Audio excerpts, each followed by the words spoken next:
Okay, we're live. Welcome to the Out There channel, live stream 231. Already we've got some problem here. I will just cue the intro music and we'll do a few checks. Hopefully it's working.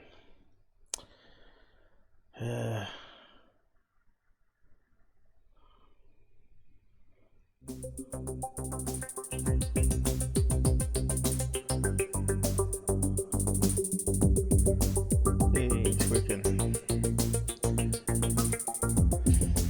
That's funny. It said 6 people waiting and then it dropped down to 2.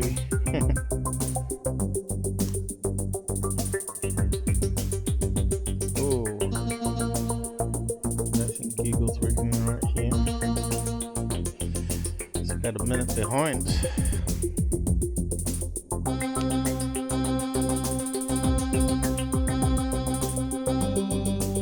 Hopefully we're sounding okay.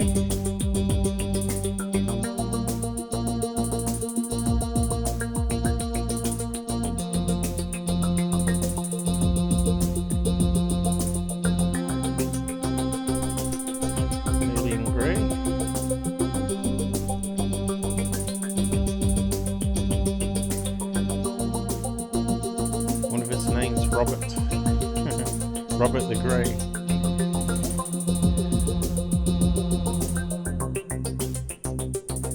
Going down. It looks as sunny there as it is here today.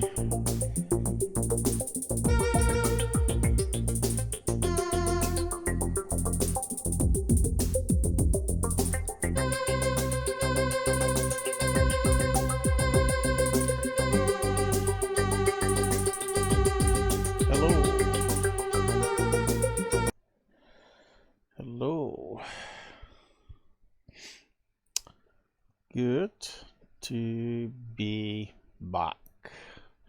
I'll be back. Okay, be civil on the side, no swearing, just have some fun and figure out some new UFO stuff, hopefully from Robert. And I'll just unmute him.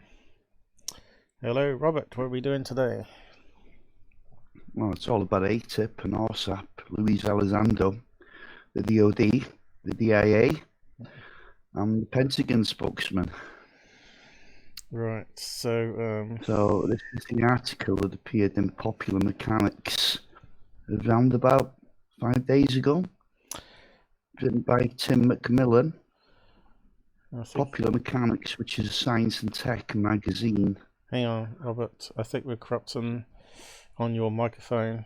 Let me just reset stuff here. Always seems to happen when we go live.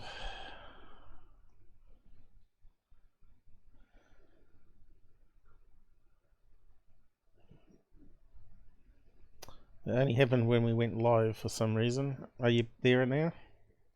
Yes. Okay. Can you just what were you saying? I'll just check the volume level. Yeah, okay. He was just talking about Luis Elizondo, OSAP, ATIP for DOD and the DIA, BAS, right, etc. Is the sound okay now? No, it's sort of corrupting still. Can you say 1, 2, 3? 2, 4, 6, 8, 10. Yeah. 10, 8, 6, 4, 2. I think it's Jitsi. Let me just reset mine, see if it fixes it. I don't want to turn you down too much.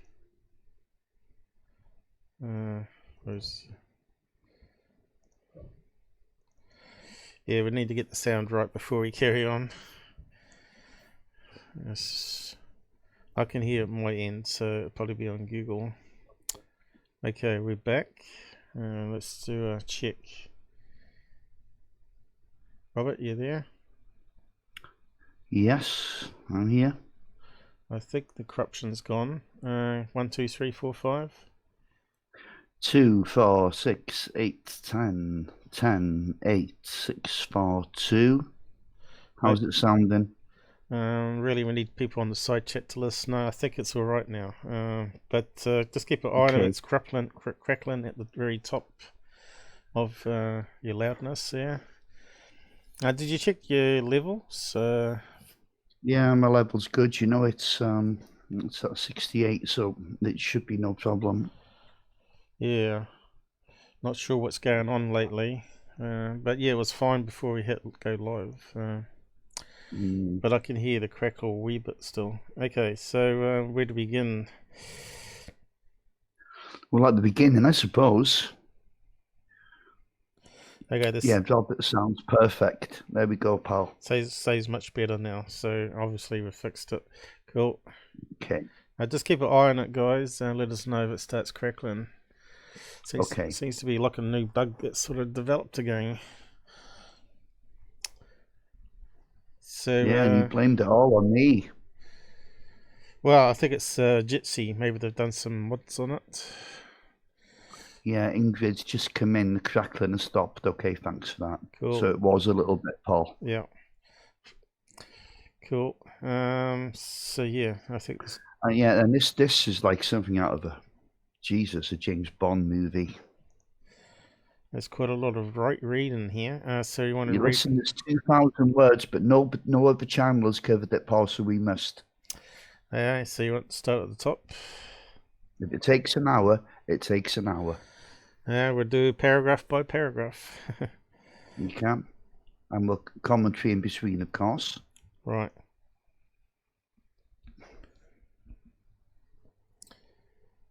Don't tell me that's playing up. I did say play, didn't I? The government can't keep its story straight about its involvement with UFO research. After a year-long investigation, we bust open the files, break through the noise, and reveal the definitive, staggering truth. I read it already.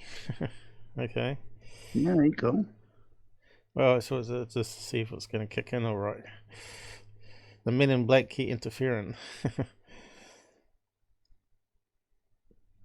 As I sit in a small cafe in the shadow of the ancient Roman gates in Trier, Germany, talking to a person whose credibility seems beyond reproach, but who will only agree to talk to me if provide absolute assurances of anonymity, I can't help but feel like I'm trapped in a Dan Brown novel. The Da Vinci Code, however, never dealt with unidentified flying objects. Was it about UFOs? Of course, this person whispers with a grin of melodrama. After almost a year of investigating the US government's interest in UFOs, what they've just said should neither be shocking nor revelatory. Unbeknownst to them, they've only further confirmed what over a dozen other people with backgrounds inside the government and the now defunct Bigelow Aerospace Advanced Space Studies (BAS) have already admitted to me.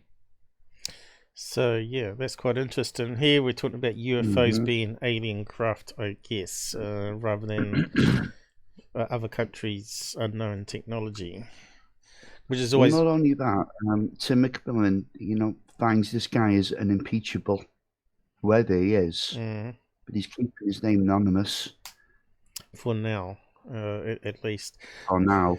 But I think probably they'll be running these guys through lie detector tests right now to see if they pass, and they'll soon find out who it is. Unless they're really good at faking the lie detector tests. Well, remember now that Tim McMillan comes from the police background. Right. He was detective. Ah, was he? Turned journalist. Investigative journalist. Right. Why did you do that, do you know? I'm sorry, I didn't hear that. Why did you do that?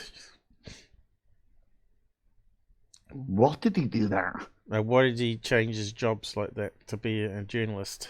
Oh, he retired from the police force. Oh, right. So how old is he now? Oh, I don't know, but I would say by the looks of him, around about the age of 40.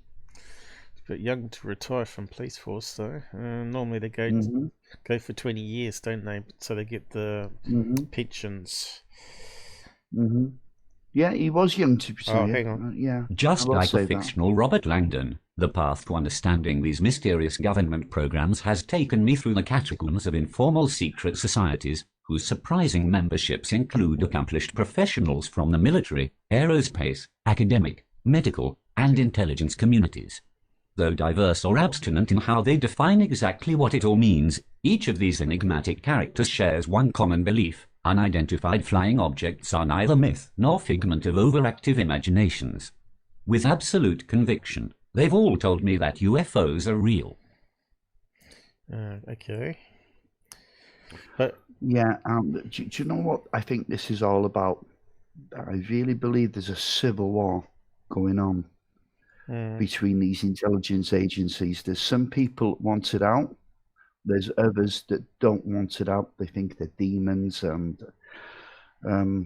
you have that Bible Belt and people that go into these agencies, and even in the Pentagon, that are from that kind of background that don't want it out. I can't remember. But I honestly think now it's reaching tipping points. I can't remember, there was something on the news, or was it a website, I can't remember now, but Putin said if the Americans don't come clean about alien craft, they will. So maybe it's something that's going to happen soon. They know it's going to come out. Do you know what? I'm thinking the hand has been forced. Because why now? After 70 odd years of cover, why now? Something has forced the hand. I don't quite know what's going on. But I tell you what, this is going to be a big year. I think maybe it might be people dying off that were holding control. the old guard, you mean? Yeah. Agreed. But it also could be changing politics and changing attitudes to aliens now as well. Well, younger generation. Maybe it's a stage where China and Russia know about them. And Iran probably might already know about it as well, with their... So, I mean, you're obviously looking now at 60-odd% of American people that believe the UFO cover-up is a genuine thing. It's a cover-up. But then when you ask them if aliens are real or not, it's down to like around about 37%, something like that, which is a bit odd. Well, UFO cover-up could cover Black Ops as well, right? So then you got to add in the aliens controlling them, and that changes the stats a wee bit. I think that's the case there.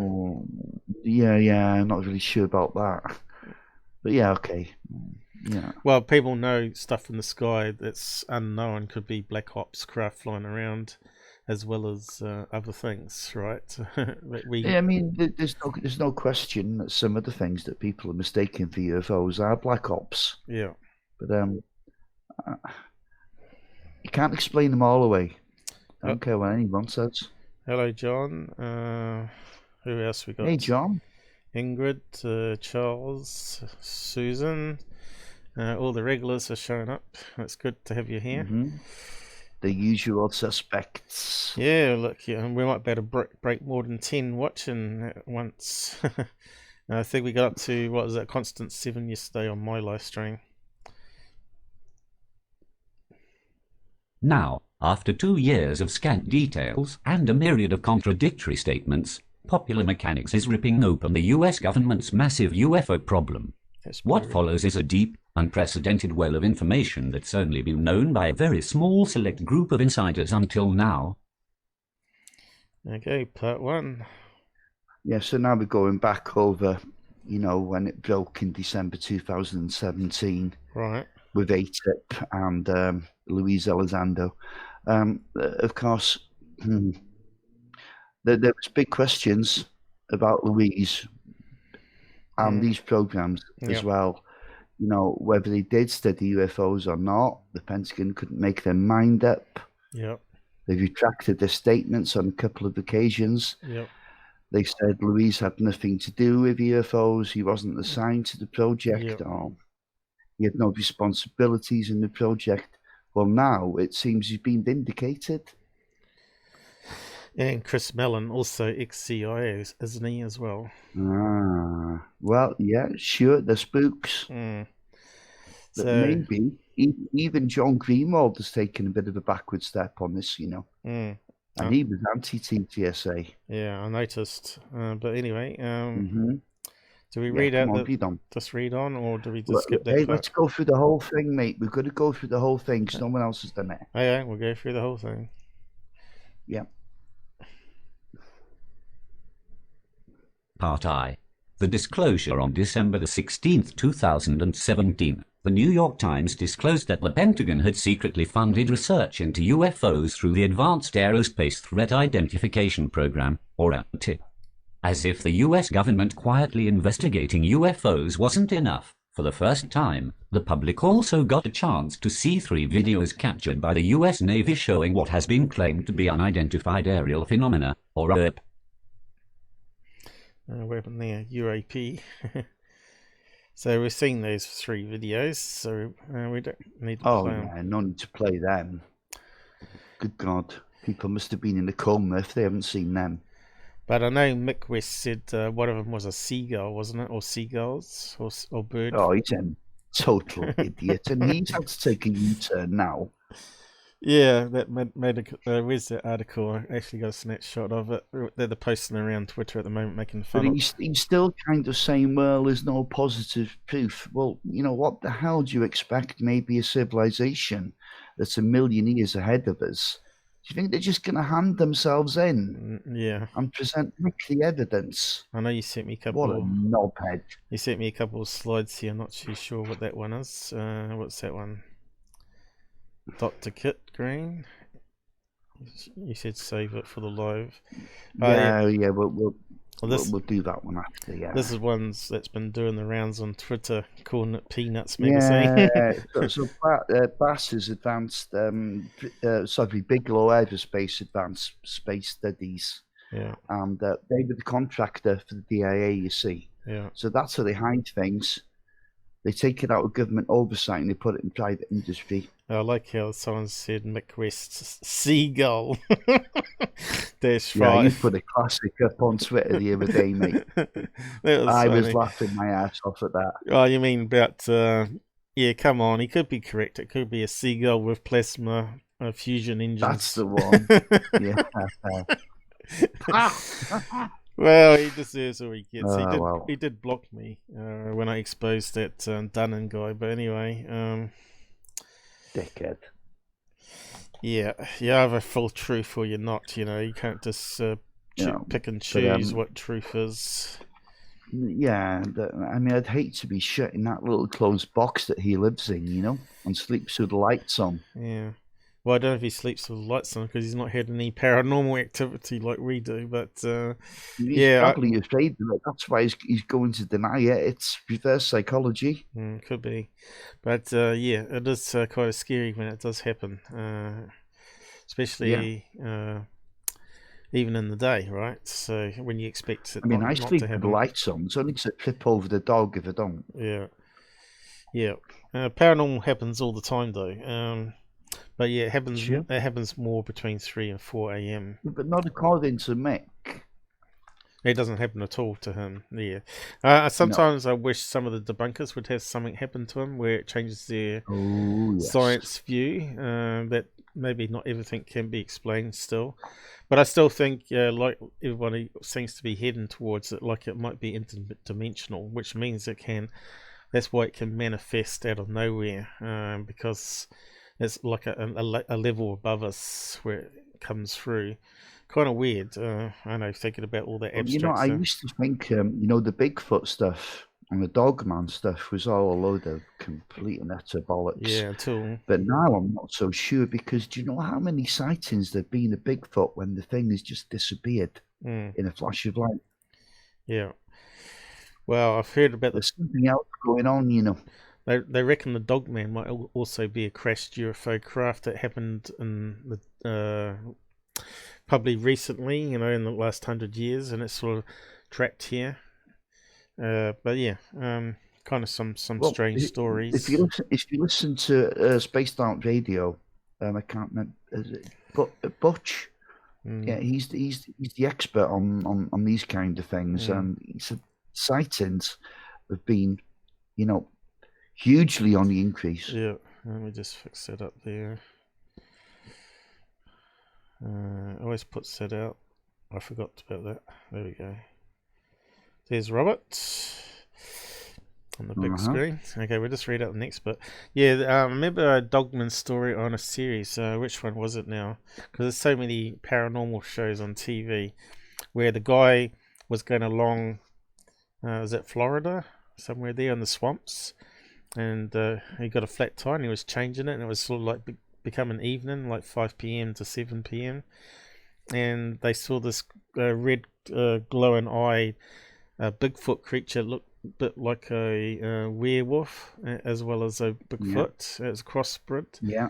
Which sounds, again, like these Bigfoot pilots that you hear from UFOs, right? So, yeah, the wife was in the car and saw it as well. So you got 2 witnesses seeing this thing. And I don't think they had a camera or anything to get the picture. But, yeah, he finished off screwed on the nuts really quickly and dashed into the car before it was coming up to him. But yeah, it was a good story, that one. Well, there was the other one at the Skinwalker Ranch as well, where 2 policemen were called out for some kind of incident, and there was these dogmen who were smoking cigarettes. I've never heard of that one. Oh yeah, and not only that, as they approached them, these 2 dogmen disappeared in a flash. I've heard the story. Listen, Paul, and the cigarettes dropped to the ground. Right. And we're still smoking. So they might be starting the bushfires around the world then. But Jesus. I've heard this regular story where in the early days the farmer and the son shot this werewolf that seemed to absorb the bullets and not really affect it.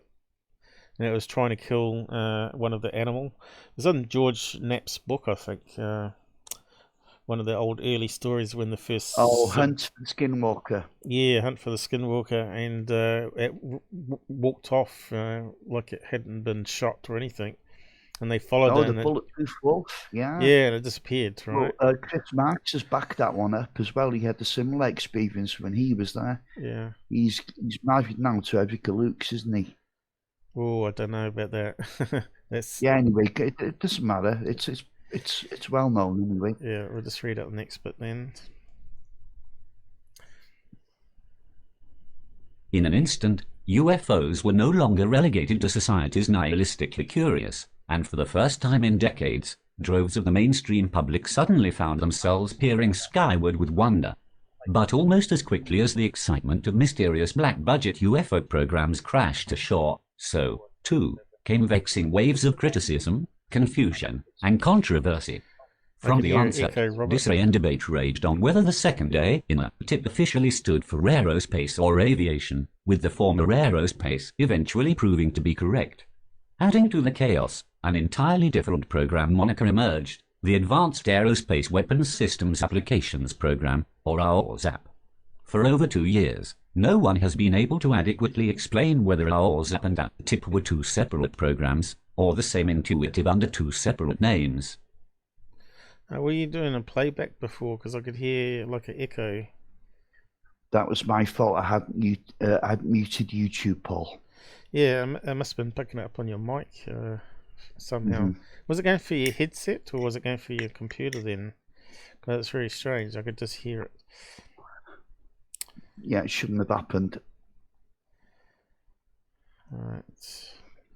So yeah, I thought something was going crazily wrong. Read out the next bit. Yeah, so yeah. ATIP and AAWSAP now, just before you play that. Right. It seems that ATIP was the hardcore nuts and bolts UFO program after all. Yeah. Despite the denials. And AAWSAP was studying everything. From demons to damn werewolves. Yeah. Anyway, let's roll on with it.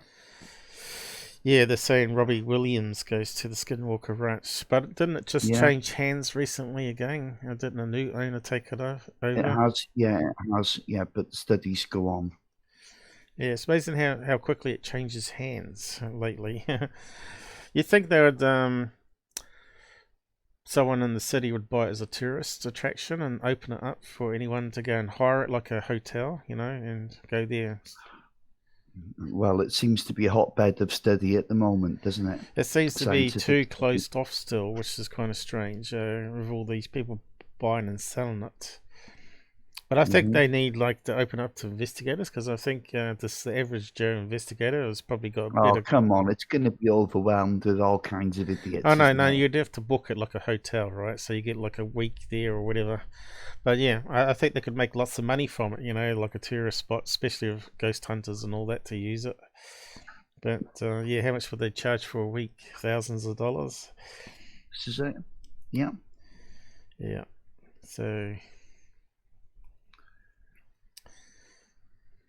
To muddle matters more, a revolving door of Pentagon spokespeople have successfully issued waves of contradictory statements about what the Department of Defense did or didn't do when it came to studying UFOs. Initially, the Pentagon said a tip had indeed investigated UFOs under the leadership of Luis Elizondo, a former senior member of the Office of the Undersecretary of Defense for Intelligence (ASTI).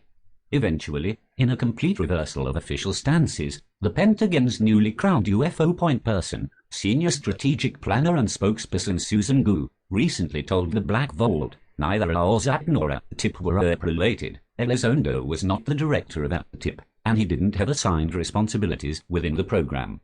In some consolation to the UFO faithful, the DOD has consistently been willing to say they consider the curious objects shown in the 2017 videos to be unexplained UFO.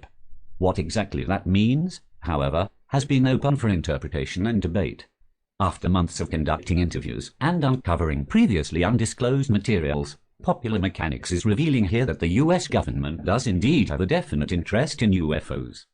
Provided, of course, that nobody says it out loud.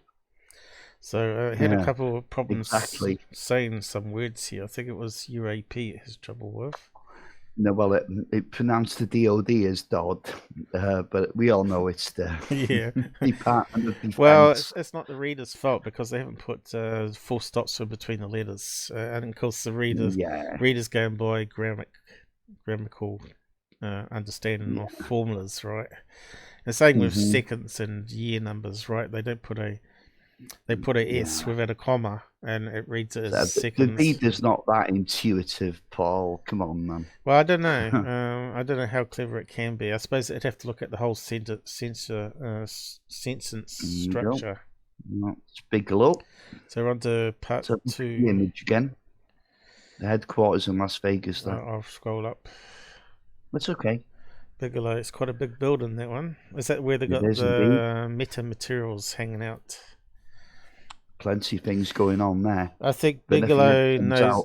I think Bigelow's been the problem for a lot of the cover-up, actually. I think he's been holding back, and there's going to be more coming this year. He must have known back when he joined up with MUFON that there was more that were being told, right? Well, put it this way: Bigelow's the guy that has been saying for years that there's aliens walking amongst us. Yeah, aliens or alien. Not give a shit what people think about it. Aliens or alien hybrids, though. That's the difference. I don't know. I'd have to ask him. Yeah, somehow I don't think a pure alien would be able to get away with it unless they had like face masks on, like Halloween or something like that. Let's not go down the David Icke road now, but yeah, all cards on the table. Well, I suppose you could get away with it if you lived in like a Muslim country where they wear the burqa and stuff, Apart from that, I'm not too sure how they'd get away. Latex masks, I think, would be... Oh, Paul, you have no imagination, man.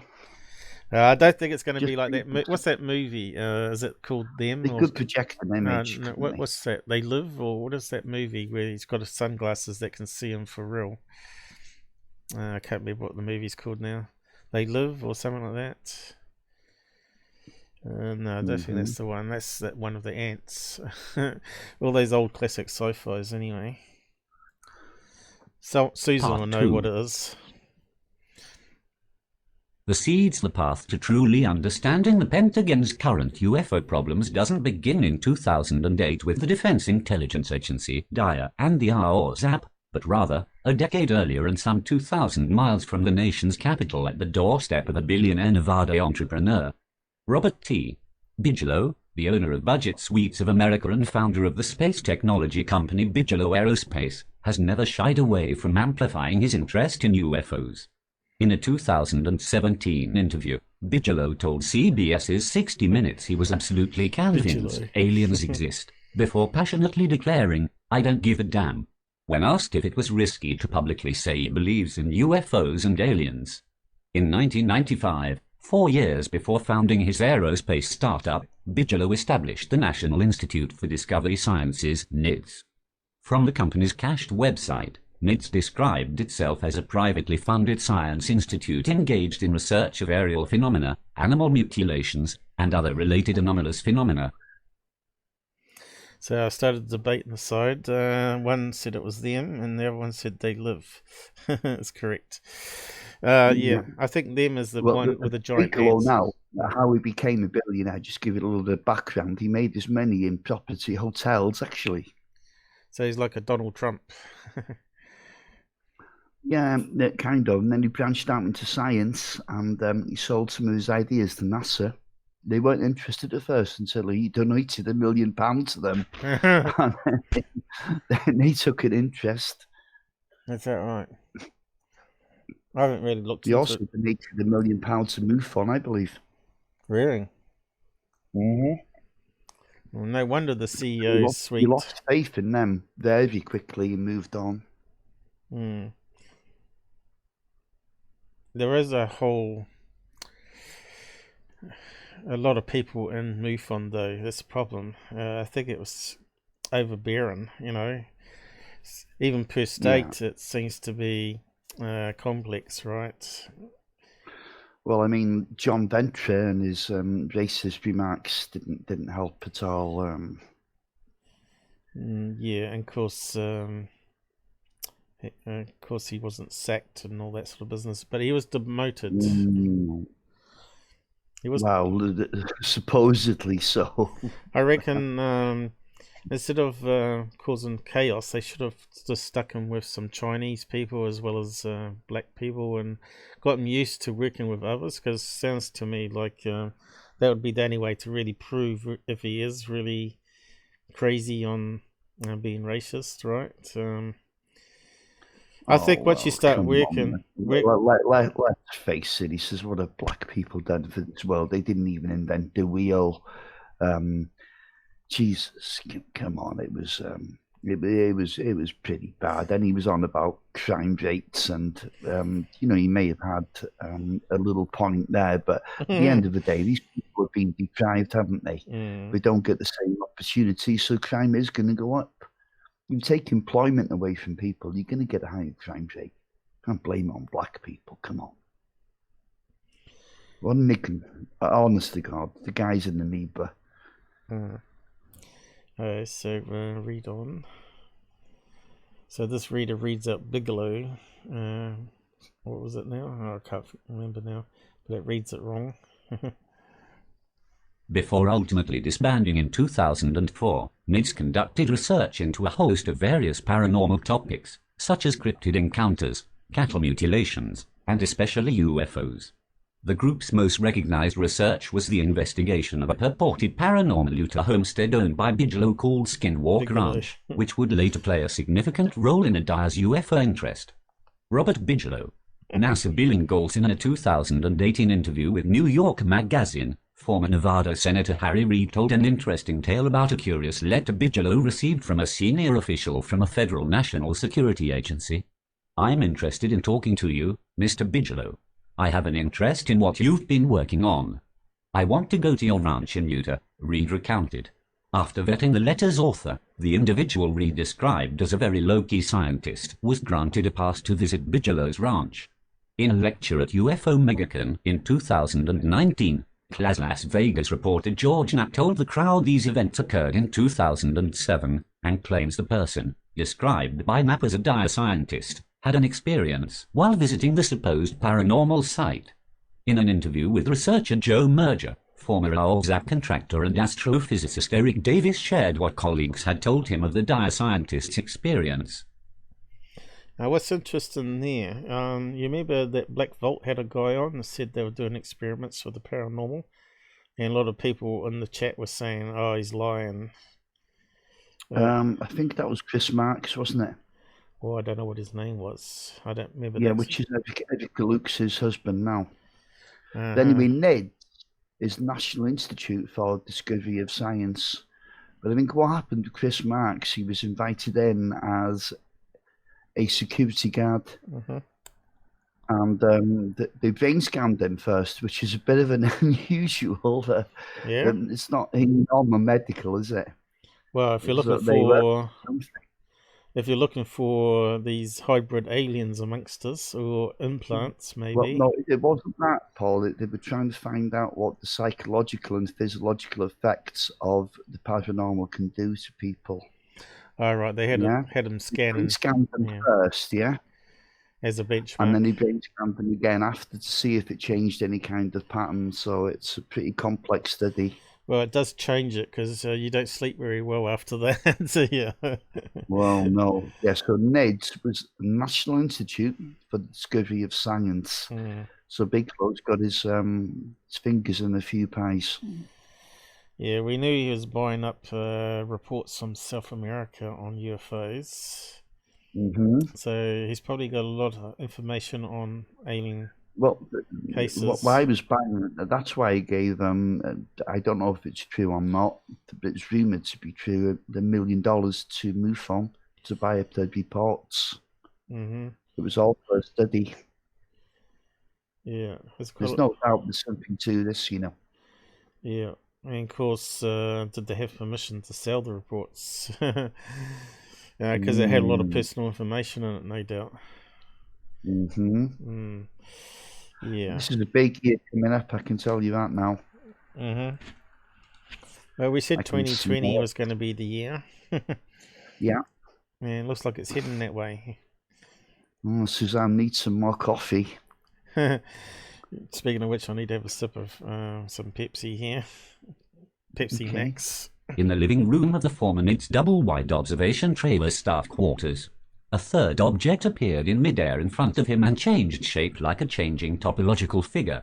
It went from pretzel-shaped to Mobius strip-shaped. It was third and multicolored. Then it disappeared. According to Reed, whatever happened at Skinwalker was enough to convince the Diet to seriously investigate paranormal and UFO phenomena. Something should be done about this. Somebody should study it. I was convinced he was right, Reed told New York.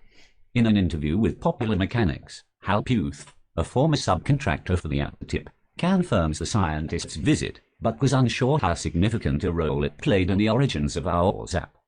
Reed is correct that early on there was a dire scientist who expressed interest in hearing of the Skinwalker Ranch and did visit, Puth says. The degree to which this influenced initiation of the Our Zap program, however, or was just a side issue, I don't know.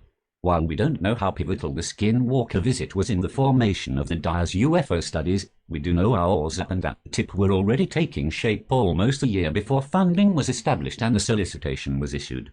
Navy Fighter Pilot Commander David Fravor has arguably become the face of the famous UFO encounters by the Nimitz Strike Carrier Group. It was actually Marine Lieutenant Cole Douglas Cheeks Cuth who was first directed to investigate the strange airborne contacts that radar operators captured in November 2004. There's a wee bit of a pause there. Yeah, but we're going to talk about, I suppose we're going to talk about, like, couldn't this guy be also being fed documents like a Richard Doty to Lyndon Moldenhauer? Oh, no, I don't think this is the case, Paul. But of course, we have to use critical thinking. There's no question of that. But it doesn't seem to be that way because this guy wasn't from an intelligence background. The guy he met in Germany, he wasn't a government worker at all. Whether he was ex-government, I don't know. But he left a whole lot of names. Yeah. Who Tim McMillan, Shush Paul, who contacted, and they backed up exactly what this guy was saying. So this is what I believe is happening. And of There's course, people trying to get it out, and they've gone through journalists to get it out. Yeah, I think there's a few seconds gap between us, but yeah. Also, apparently, the Pentagon was asking him not to release the information. Well, no, they didn't say that. They asked him to delay the article. Yeah. Why though? Why? It's simple. So they can get an answer together quickly. Well, that's what I'm asking you. It was stalling for time, Paul. Could be. Not could be. Or they're trying to burn all the documents.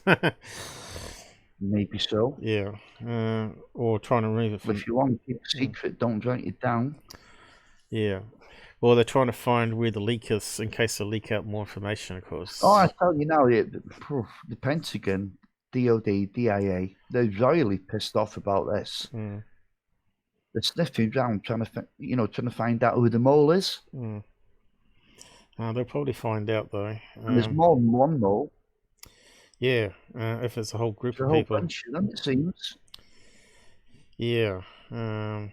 And what's going to happen with Two of the Stars? Because all Two of the Stars they were meant to be like the leakers of all time. Now we got this on the skirts reporter that's done a lot more than they have. Yeah, but has this got something to do? I think it could all be connected, To the Stars. I don't think this guy's connected. Yeah, I think the whole thing is, Paul. I really do. Because this article and this whole controversy has vindicated Louise. It seems now. I mean, the guy's got emails. I just wonder if they're going to release that footage they keep talking about. Direct emails between ATIP and Louise, who it seems now was running that ATIP program the whole time. So why were they saying he wasn't? It's kind of strange, isn't it? Exactly. Well, they said he was, then they said he wasn't, then they said he was. It was crazy. They couldn't make their mind up. Something was going on the inside there that we don't know, some kind of civil war. Yeah, religious people was mentioned. That see them as demons and don't need to be studied. Yeah, it was actually Luis Alessandro that actually said that, Paul, in the first place, so it's not us saying stupid things, No, that's true. They were his words. Yes, I think this has changed the whole situation there, because we weren't too sure whether it's disinformation again. But there was... No, I honestly don't think this is. I generally get a smell of it a mile away, but there's actually something to this, Hasn't made the news yet, though, has it? Like Fox News, CNN? Well, I think everyone's... Oh, yes, it has. New York Times, I've got... They ran with it. Right. So it hasn't really made the cable news, though, has it? I think everyone's still in a little bit of shock, Yeah. Oh, we'll just carry on. On his LinkedIn profile, Cuth indicates he worked as a program manager for Bigelow Aerospace Advanced Space Studies, LLC, BAS, until June 2013. Interestingly, Cuth began working for BAS in December 2007, a month before Bigelow officially established his LLC in January 2008. That might be because Nevada state records show BAS was technically a subsidiary of another business owned by Bigelow, International Space Hardware Services, ISHS.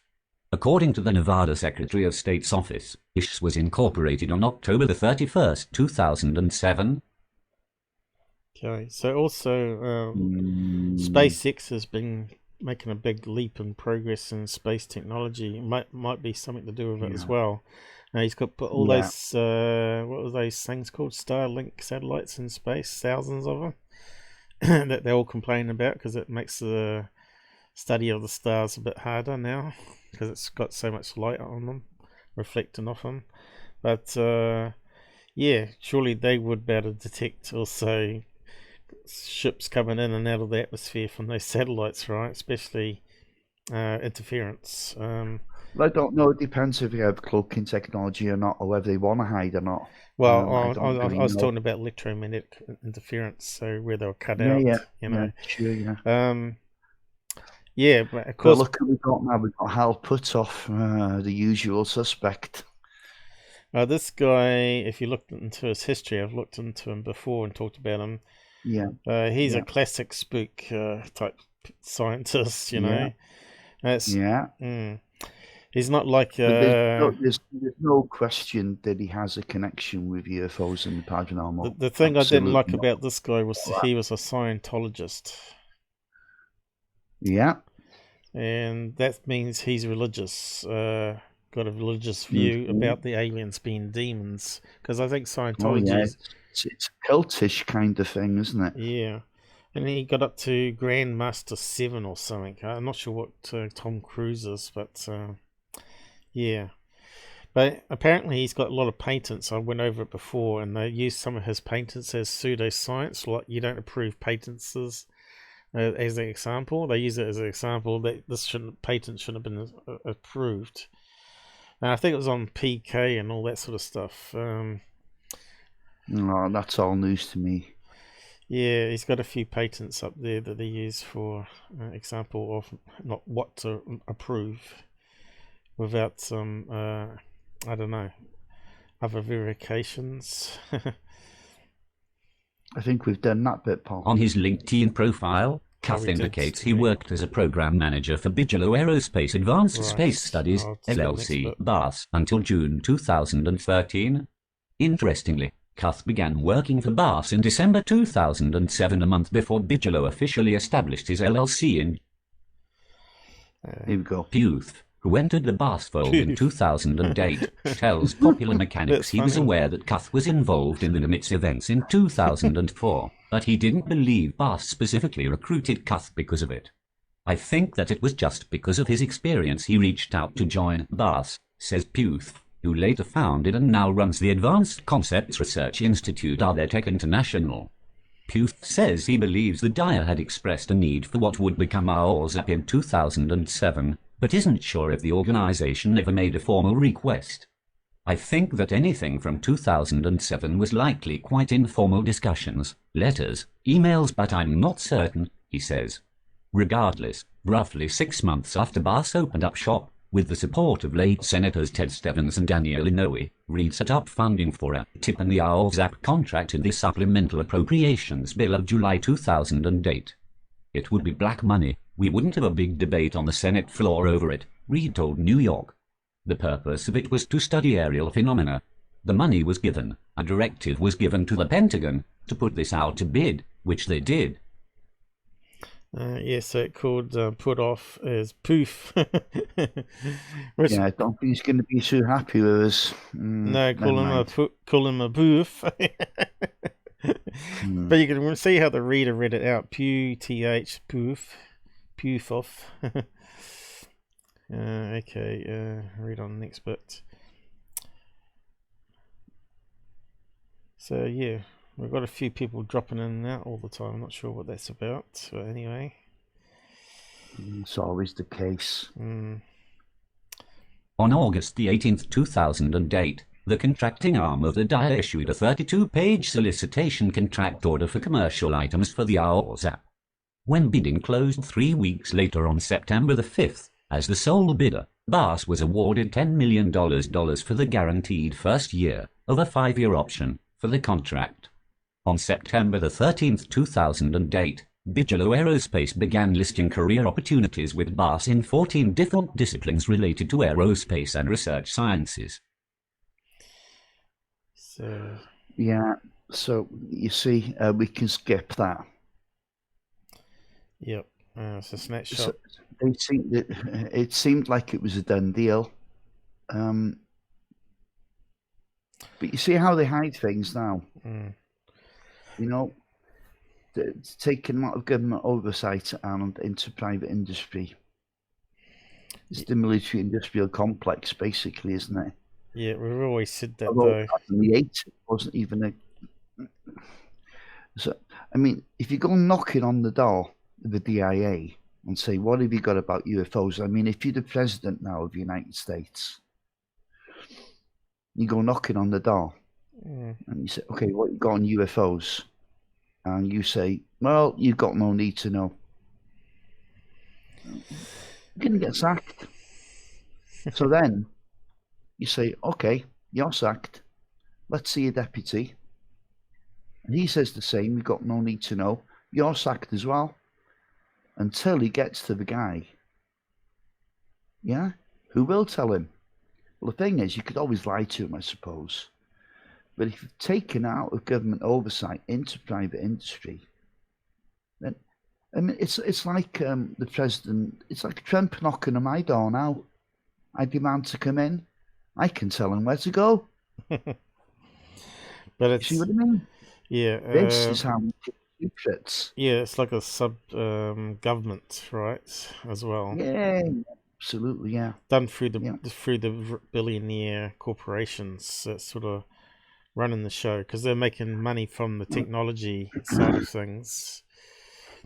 Yeah, and people say, the skeptics say, well, now they can't even keep Bill Clinton's genitalia quiet. How could they hide a UFO in an alien body? Blah blah blah blah blah. Well, that's how. Well, it's sort of compartmentalizing it, isn't it? It's yeah, compartmentalized. Yeah, or modularized, or what we're going to call it.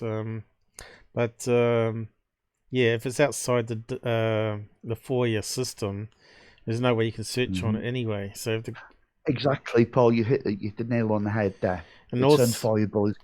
And also, they changed the terminology from UFO to something else. Well, look at RSAP and TIP.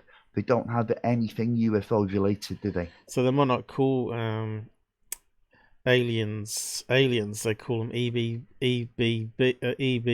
or something else. Maybe some sort of extraterrestrial biological entities. Well, they might have changed it slightly so it doesn't come up in the searches. So they might call it something else. Yeah, but in this document that Tim McMillan seen, they mentioned the word UFO 16 times. Right.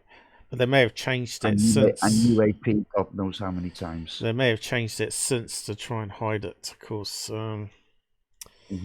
time would tell. Once we get those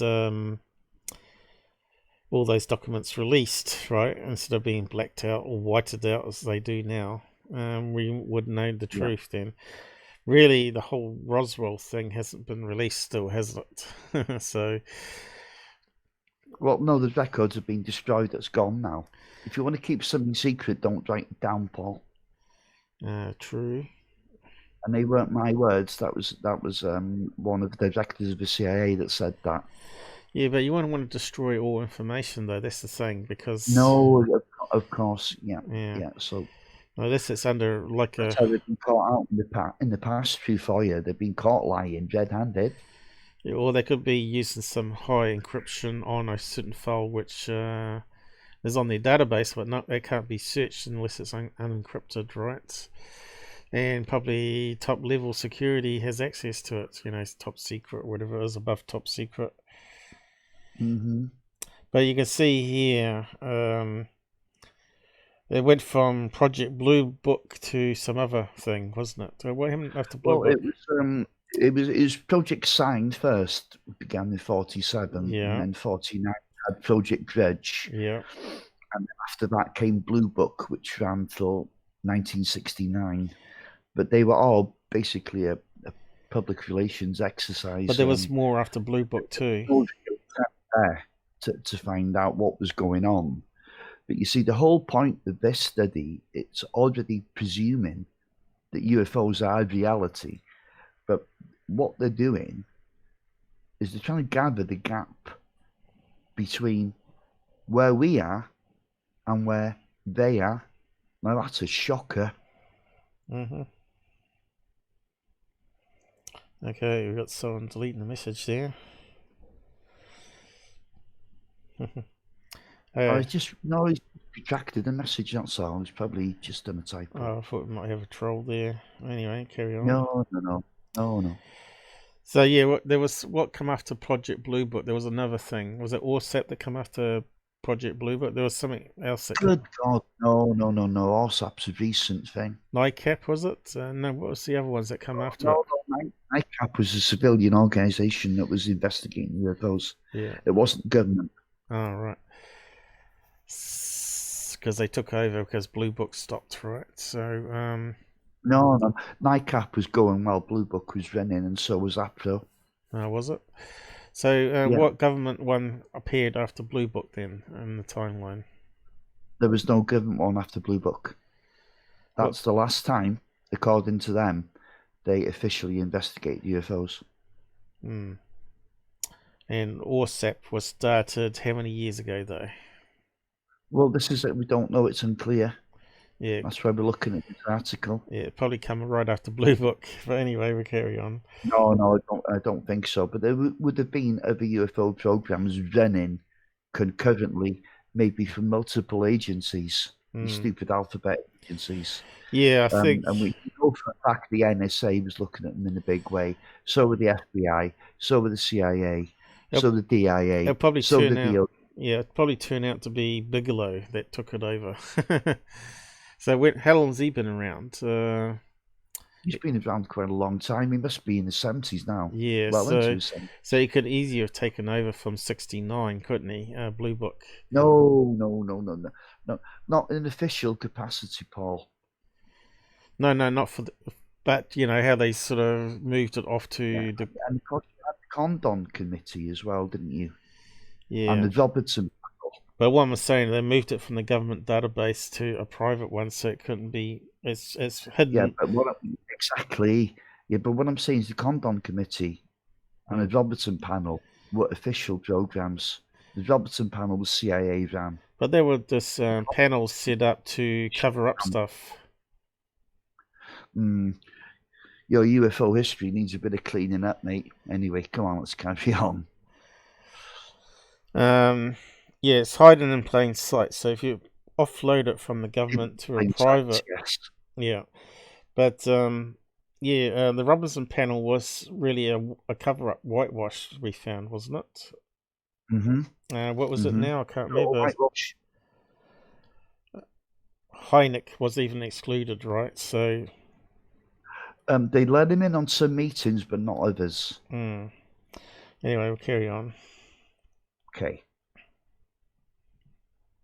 Absent from the OWLSAP solicitation is any language related to UFOs or UFOs. Instead, as originally outlined in the July Supplemental Appropriations Bill, the primary focus is on breakthrough technologies and applications that create discontinuities in currently evolving technology trends. The focus is not on extrapolations of current aerospace technology.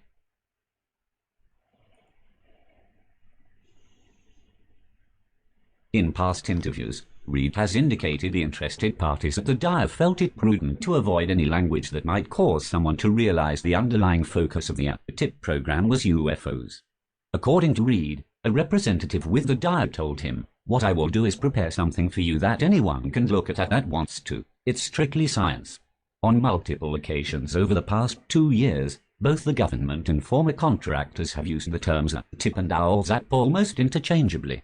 This has caused significant confusion of whether TIP and OWLSAP were two separate programs, or the same activity under differing names.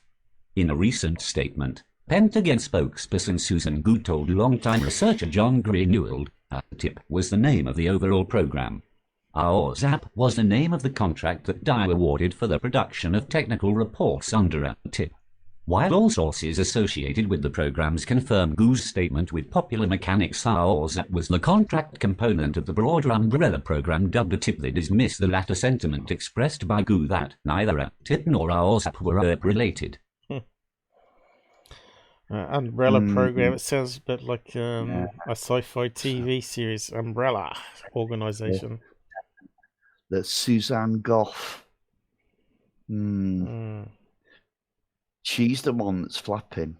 She's the one. She's the Pentagon spokesgirl. She was the one that was asking Tim McMillan to delay the article.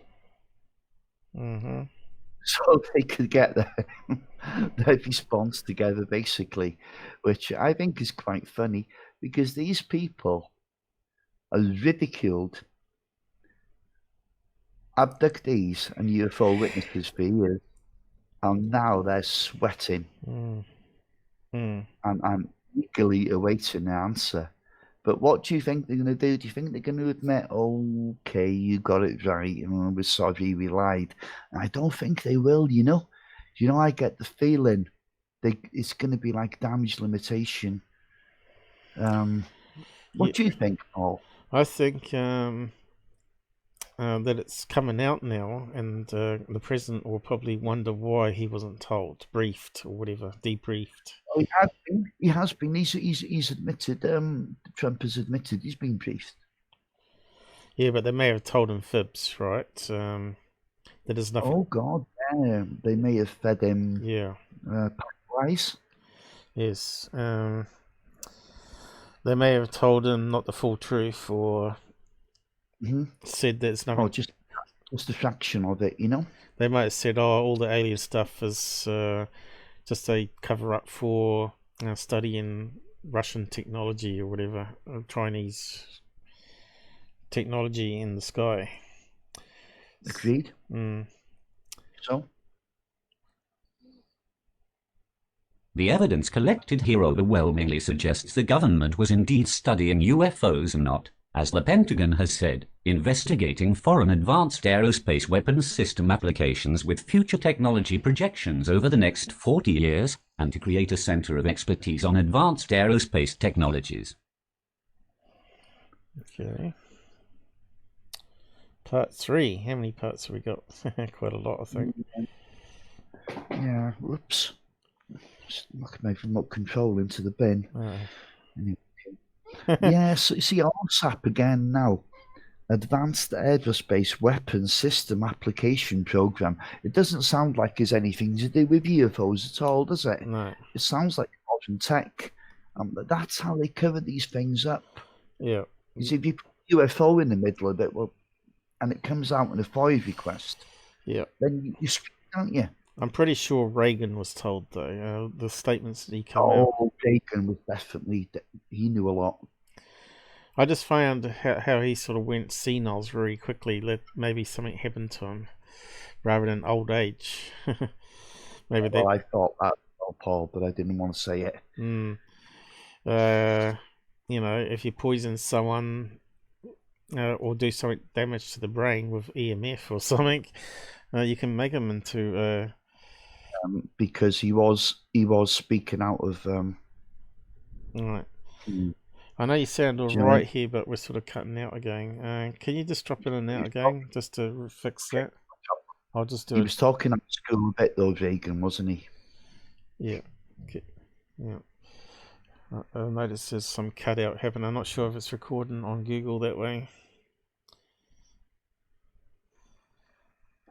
Are we back? I'm back. Okay, it sounds a wee bit better again. I'll just keep an eye on it. Cool. I'm not too sure why it happens. Yeah, it's maybe I'm shouting a little bit, you know. Well, it's exciting stuff, isn't it? So let's carry on. Yeah. Definitely better now. Part 3. The report in July 2009. BAS provided a comprehensive report to the Dyer at the conclusion of the first-year option of the ROSAP contract. The 494-page 10-month report, as it's called, is chock full of strategic plans, project summaries, data tables, charts, descriptions of biological field effects, physical characteristics, methods of detection, theoretical capabilities, witness interviews, photographs, and case synopses, each one entirely, explicitly about unexplained aerial phenomena. Throughout the report, the sponsor is mentioned. However, the Dyer is never explicitly named. The first pages list the names of every contractor working for BAS with appropriate security clearances to have access to the program. Amongst dozens of credentialed names, some of those listed are very familiar to the UFO community, including Puth, Davis, Jacques Vallée, and Concalia. Regardless of one's existing opinions of the UFO phenomena, the sheer volume of content in the BAS 10-month report is astounding. Some of the notable content of the 2009 BAS 10-month report includes overview of the BAS Physics Division's efforts to conduct research on advanced aerospace vehicles, including the development of standardization for measurement of physical effects and signatures associated with ERP. Overview of past research for measuring and gleaning the effects on biological organisms from Earth. Mention of Skinwalker Ranch in Utah as a possible laboratory for studying other intelligences and possible interdimensional phenomena. Strategic plans to organize a series of intellectual debate forums targeted to broad audiences pertaining to the potential disclosure of an extraterrestrial presence. Plans to create a medical physiological Earth effects program. Request for Project Blue Book files that have not been made public. Mention a BAS program dubbed Project Northern Tier, which involved securing documents related to instances where dozens of UFOs flew over restricted airspaces of facilities housing nuclear weapons. A possible Earth landing reported to BAS by the Mutual UFO Network, MUFON, and its STAR team, Rapid Response Field Investigators funded by BAS in March 2009. Project databases of Earth-related materials compiled through various partnerships, and the intent to expand these databases by coordinating with foreign governments. Summaries of multiple Earth events both inside the US and in foreign countries. Okay, so it's a big Yeah, they're list. looking at a lot of cases in South America, and according to McMillan, who's seen, it was a 494-page document. There was a lot of photographs of UFOs mixed in there, you know, and a lot of them were from Argentina and Chile and Brazil. He believes now he still has the document, you see, Right, but he was told not to publish it. right. But Yeah, he's got it in his hands, so he's got the smoking gun evidence yeah, there. I said on, But this is why the Pentagon and the DOD yeah, are shitting blue lights. yeah, he said on the Black Vault that is a new UFO that hasn't been ever published before, which is quite interesting. So where did the photo come from? And he said some of it was actually quite disturbing because you look back at the Calabas incident, which we covered in an earlier live, didn't we? Yeah, we weren't sure it was a black ops thing that was being tested on. No, I had the feeling it was as well, but now I'm not so sure. Well, it was a sort of like an island, right? Yeah, but can you just go back up to those names there, Paul? Names, please. With Jacques Vallée and Eric Davis. There we go. There. Yeah, Jacques. Yeah, the only one there that I was unsure of was Colin Kelleher. Now, he was a co-author of Hunt for the Skinwalker with George Knapp. Just to clear that one up, okay? And I thought I heard of his name I don't before. know if you have heard of Eric Davis and Hal Puthoff and Jacques Vallée. Well, you must have been asleep for the last 30 years or more. Yeah, Jack Vallée was based on the character in Close Encounters movie, so everybody That's correct. Yeah. The Frenchman, a very tall Frenchman at that, isn't he? He's quite tall. Do you know what his height is? Over I have no idea. 6'5" or but something. He's knocking on now, 77, 78, but he's still going strong. Yeah. And it seems to be still working. Yeah. There was a famous picture that I brought up last stream, was it, that we were on together, where he was with Hynek. And he was like a young boy. Oh. Very tall looking. Yeah.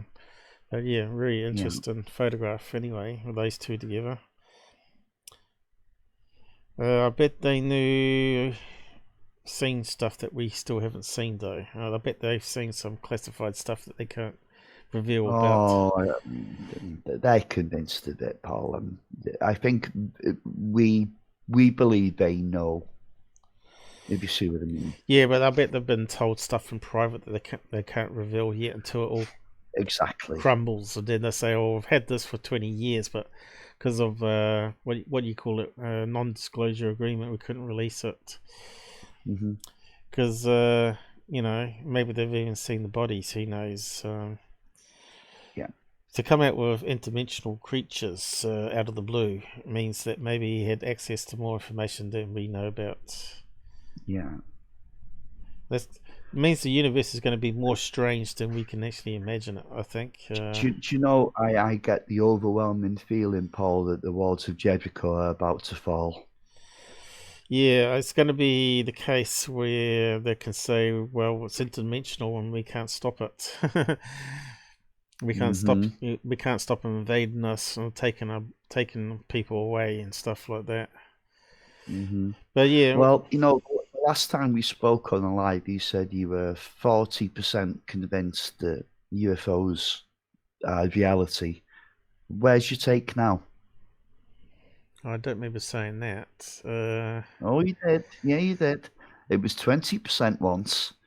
Then I introduced you to a few cases and you went up to 40. So come on, where is it I think now? you'll find it's like 3 years of research and looking at Yeah, stuff. yeah, yeah.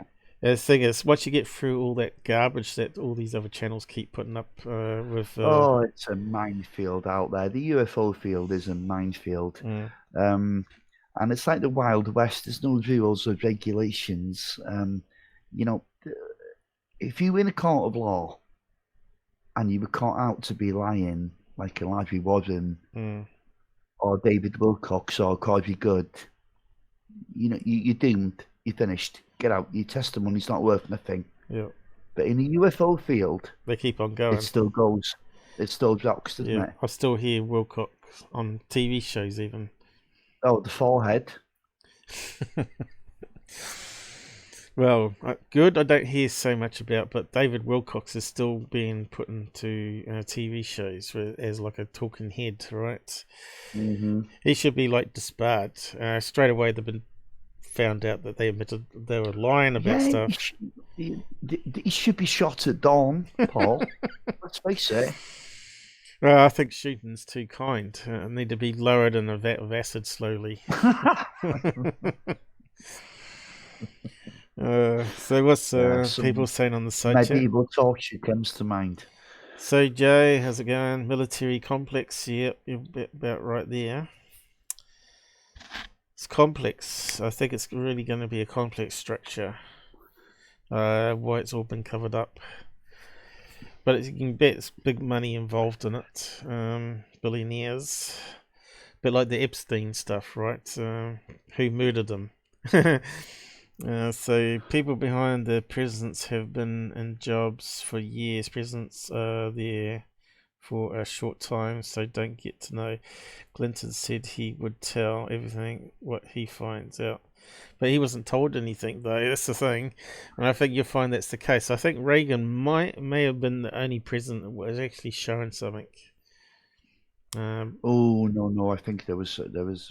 Truman knew everything as well. Oh yeah, Truman. But he's the first one, really, isn't it? Where it all started. Yeah, of course. Yeah, that was before the military-industrial complex. I'm not sure if the Reagan was seen as like a trustworthy president that they could tell information to. Maybe. Well, I think they did, and I think he started speaking out of turn. Yeah. Then they had to silence him because again. if you look back at that speech now, where he said what he did, at NATO or whatever it was. What was it? NATO or was it? It was a NATO conference, wasn't it? Yes, I believe so. Yeah. Yep. But isn't there an alien race already amongst us? I think that was his words. Yeah. What year was that? That was kind of disclosure, but it was in an ambiguous kind of manner, if you like. Yeah. When did that speech happen? 1980s. 70s, I think. Yeah, it could have been the 80s, actually. Yes, it was the 80s, Paul. So, yeah. But I can't pin a date on it. Yeah. Yeah, it was one that sort of made the news worldwide, that speech, wasn't it? Mm-hmm. So a lot of UFO people went, ha ha, he knows something. But yeah, how could you defend yourself from interdimensional portals so that can pop up anywhere? I don't think you can. Maybe that's the whole panic's going to be about, religion as well. The religion would break down, maybe. Do you know what? I think this is my take on it. They know more than us, but they haven't resolved the issue by a long chalk. Who's they? The government? And the powers that be, that's private industry. Right. Intelligence agencies, and of course not everybody in the CIA knows what's going on. Not everyone in the NSA knows what's going on. Would you Or the keep it a DIA, secret yourself though? Say you're approached by Men in Black and said, look, we can show you alien craft, aliens, and take you to the edge of the universe, but you got to sign this and never ever speak about it. Would you sign it and agree to these terms just to see what it's all about, or would you say no, bugger off? I think a lot of people probably would sign it just to find out the truth, because they want to know this, what life's about, what the universe is about, and what probably an ancient race already knows about the universe that we've yet to discover. If they've been around for millions of years. Obviously they haven't shut everybody up, have they? Because we wouldn't be talking about this today. Yeah.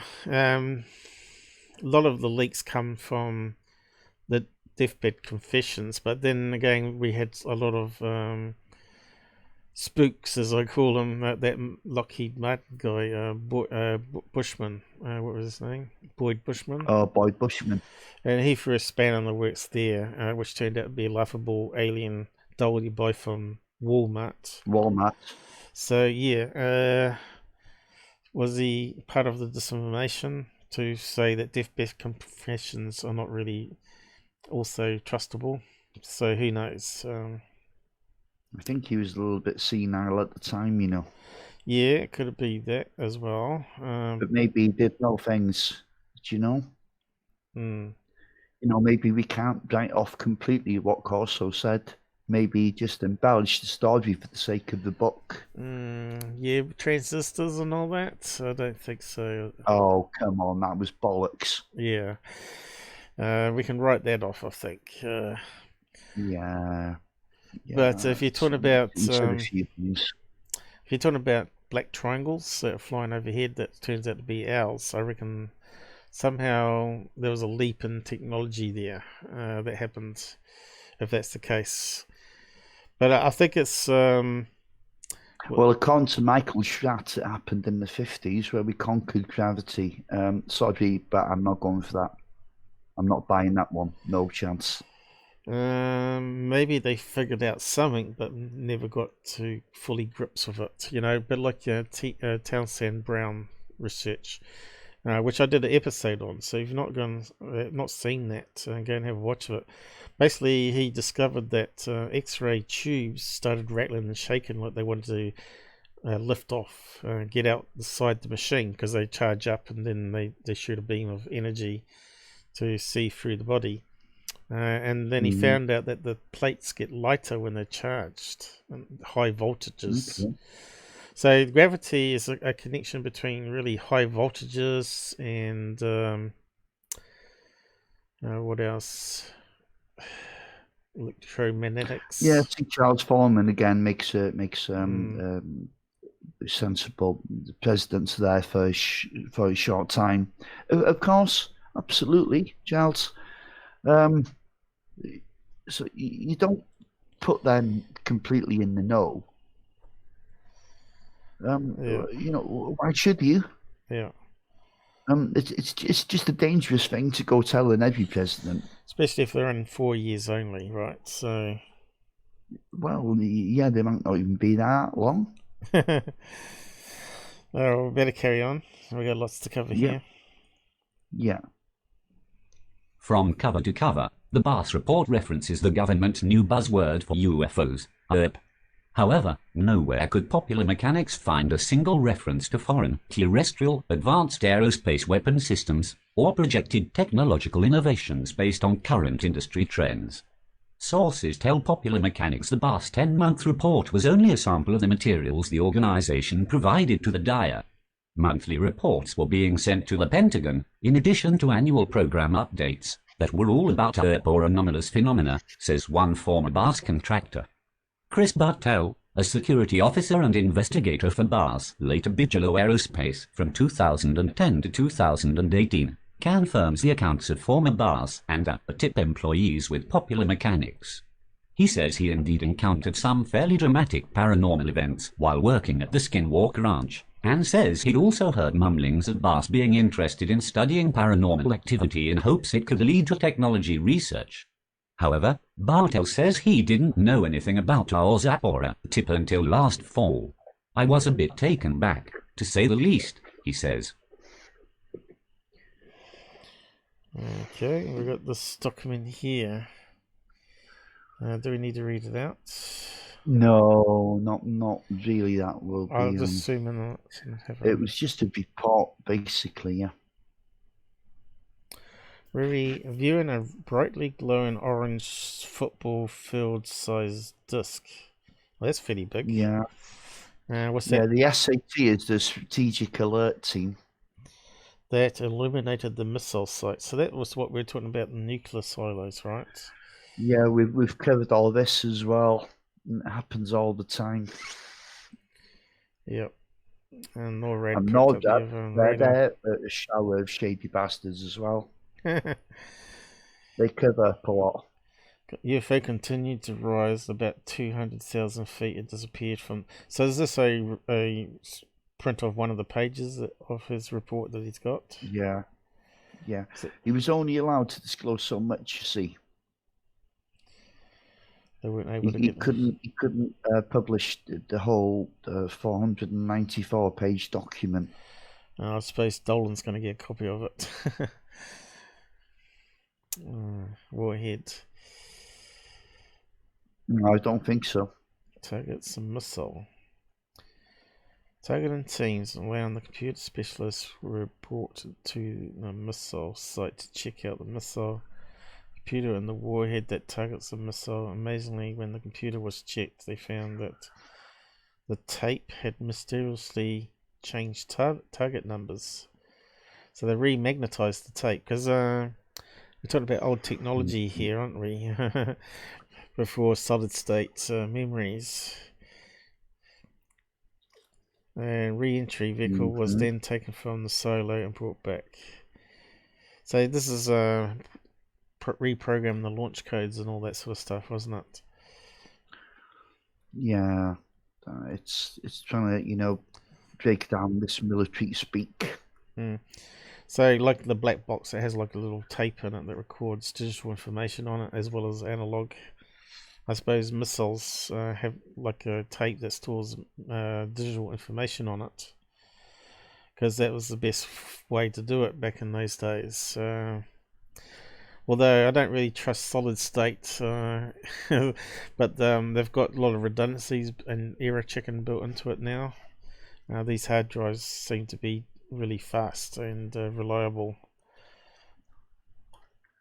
But yeah, from EMF burst, I don't know. They probably have to be hardened still, probably.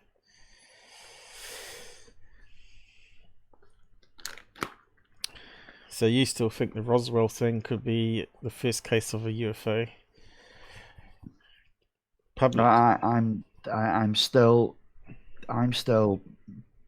I'm 95% convinced that Roswell was a real event and it was an ET event, yes. Well, after reading those memos, I think maybe the crash discs before the Roswell event was the real ones, and the Roswell one was probably something else gone wrong.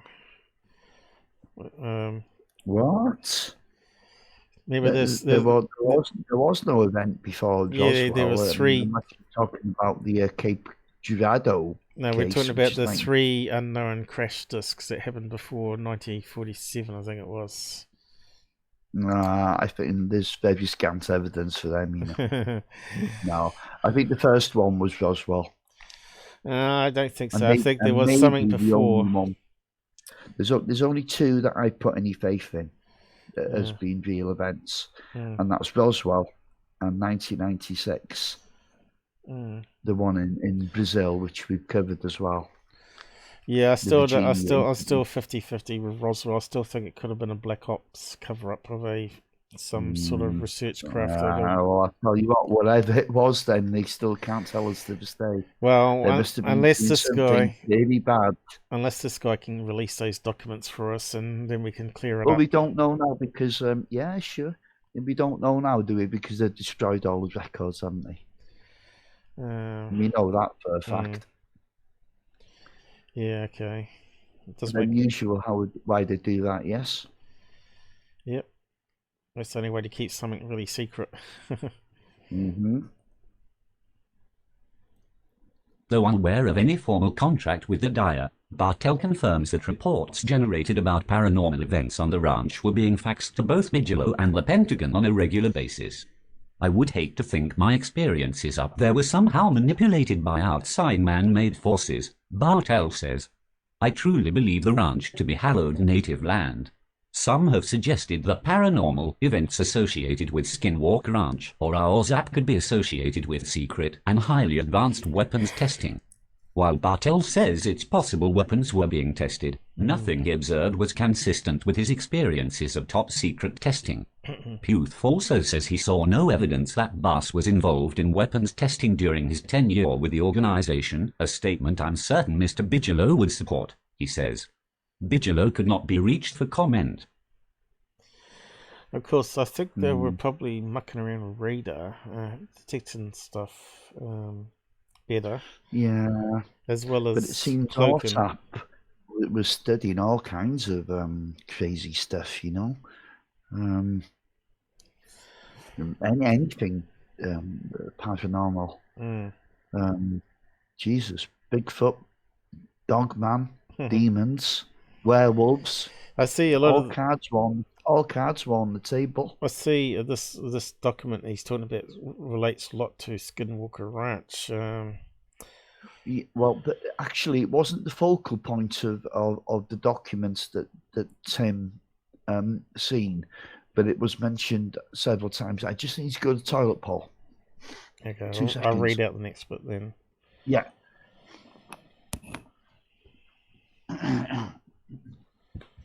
Down to there, I guess. See how we go. You didn't mute. Part 4. The secrets, the revelations in the Bass report beg the question, why is the government now insistent it never studied UFOs, and why aren't these documents being discussed or made available through Freedom of Information Act, FOIA, requests? Individuals who worked on the TIP program say the current uncertainty and confusion was by design and involved a dizzying shell game that's entirely consistent with how black budget intelligence programs are run. What you're dealing with is the very core of government secrecy and how things they absolutely don't ever want to discuss are kept hidden away, one former TIP contractor tells Popular Mechanics. Sources say the key to understanding current denials of UFO studies in a TIP comes from a phrase stamped on each page of the Bass 10-month report obtained by Popular Mechanics. The information is proprietary and cannot be disseminated or used without prior written consent from the operating manager of Bass. According to several former TIP contractors, the product being produced for the dyer was technical reports on exotic and potential game-changing aerospace technologies, and the manner of determining what areas these radical airborne breakthroughs might emerge was through the research of UFOs. In exchange, not only would the dyer get the agreed-upon technical reports, but it would also gain access to the extensive research Bass was gathering on UFOs. While the dyer had access to the volumes of UFO data, the materials were actually commercial property of Bass, as a subsidiary of Bigelow Aerospace. The idea of using an aerospace research project as a cover for a secret UFO program may seem unscrupulous. But this all rings very familiar. Neil Gordon, an investigator with the Project on Government Oversight, tells Popular Mechanics. Okay. What do you deal with as very core of government secrecy? Yeah. So you're back with us, Robert? With you, Paul. Am I sounding okay? I'm not too sure. What's the side chat reckon? So they're talking about... Should be fine. Yeah, I think it sounds alright here. I'll keep an eye on it though, because it can go wrong. So here's a bit of chunk to read out here. Okay, go for it. Gordon, whose area of expertise is in federal contractor misconduct, contractor accountability, and government privatization, says running the Commercial in Confidence program through our TIP is consistent with how the DOD deals with programs it wants to keep secret. Whether it's right or not is another story, Gordon says, but everything sounds very common for how black budget programs run. The Dyer may have had extensive access to the UFO materials, but because all of the data technically belonged to BARS, under the Economic Espionage Act of 1996, disclosing or releasing proprietary materials provided to the government in confidence is a federal crime. Essentially, the Dyer's UFO program was set up to circumvent FOIA requests and avoid having to discuss UFOs publicly.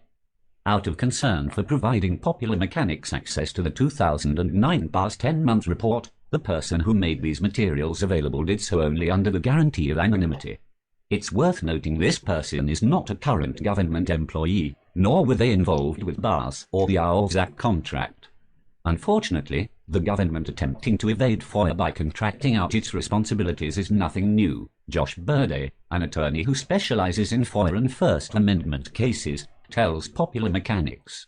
Both federal and state FOIA statutes strive to eliminate such obvious gamesmanship, avoiding transparency and disclosure obligations by contracting out functions, but whether they are successful in doing so is an entirely different story.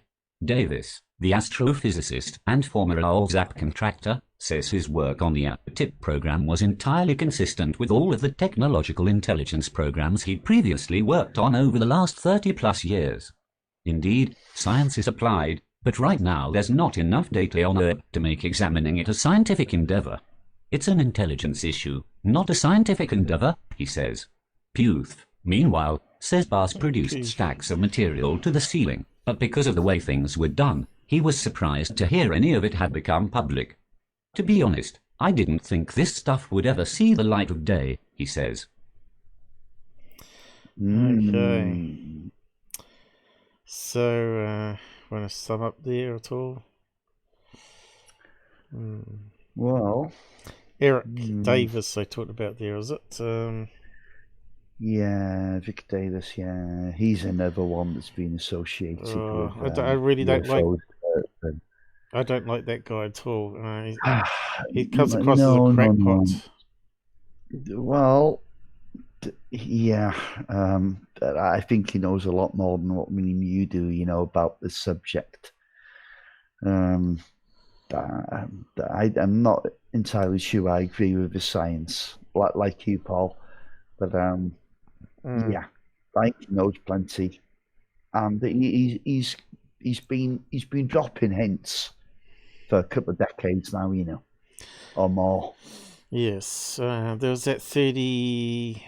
What was that? 38 pages, was it? With was it 38 items? I can't remember now. Of the stuff they were researching on or being funded to research, which now fitting in with this document as well. Talking about interdimensional Skinwalker Ranch stuff. One of it was cloaking and radar. Technologies and warp drive. That document, I can't remember now if it was 38 items or 38 pages. So we got there and down to the bottom. Okay, keep going. Now we got Pentagon coming up heavy.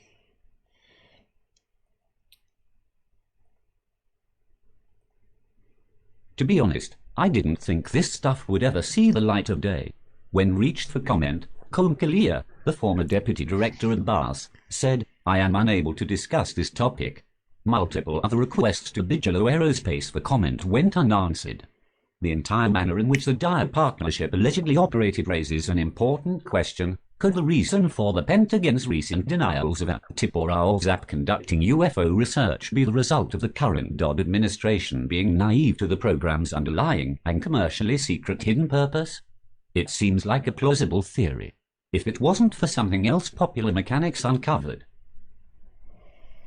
So I'm not sure how old that picture is. It's about time someone covered this properly and had some critical thinking on it, because no one else has done it.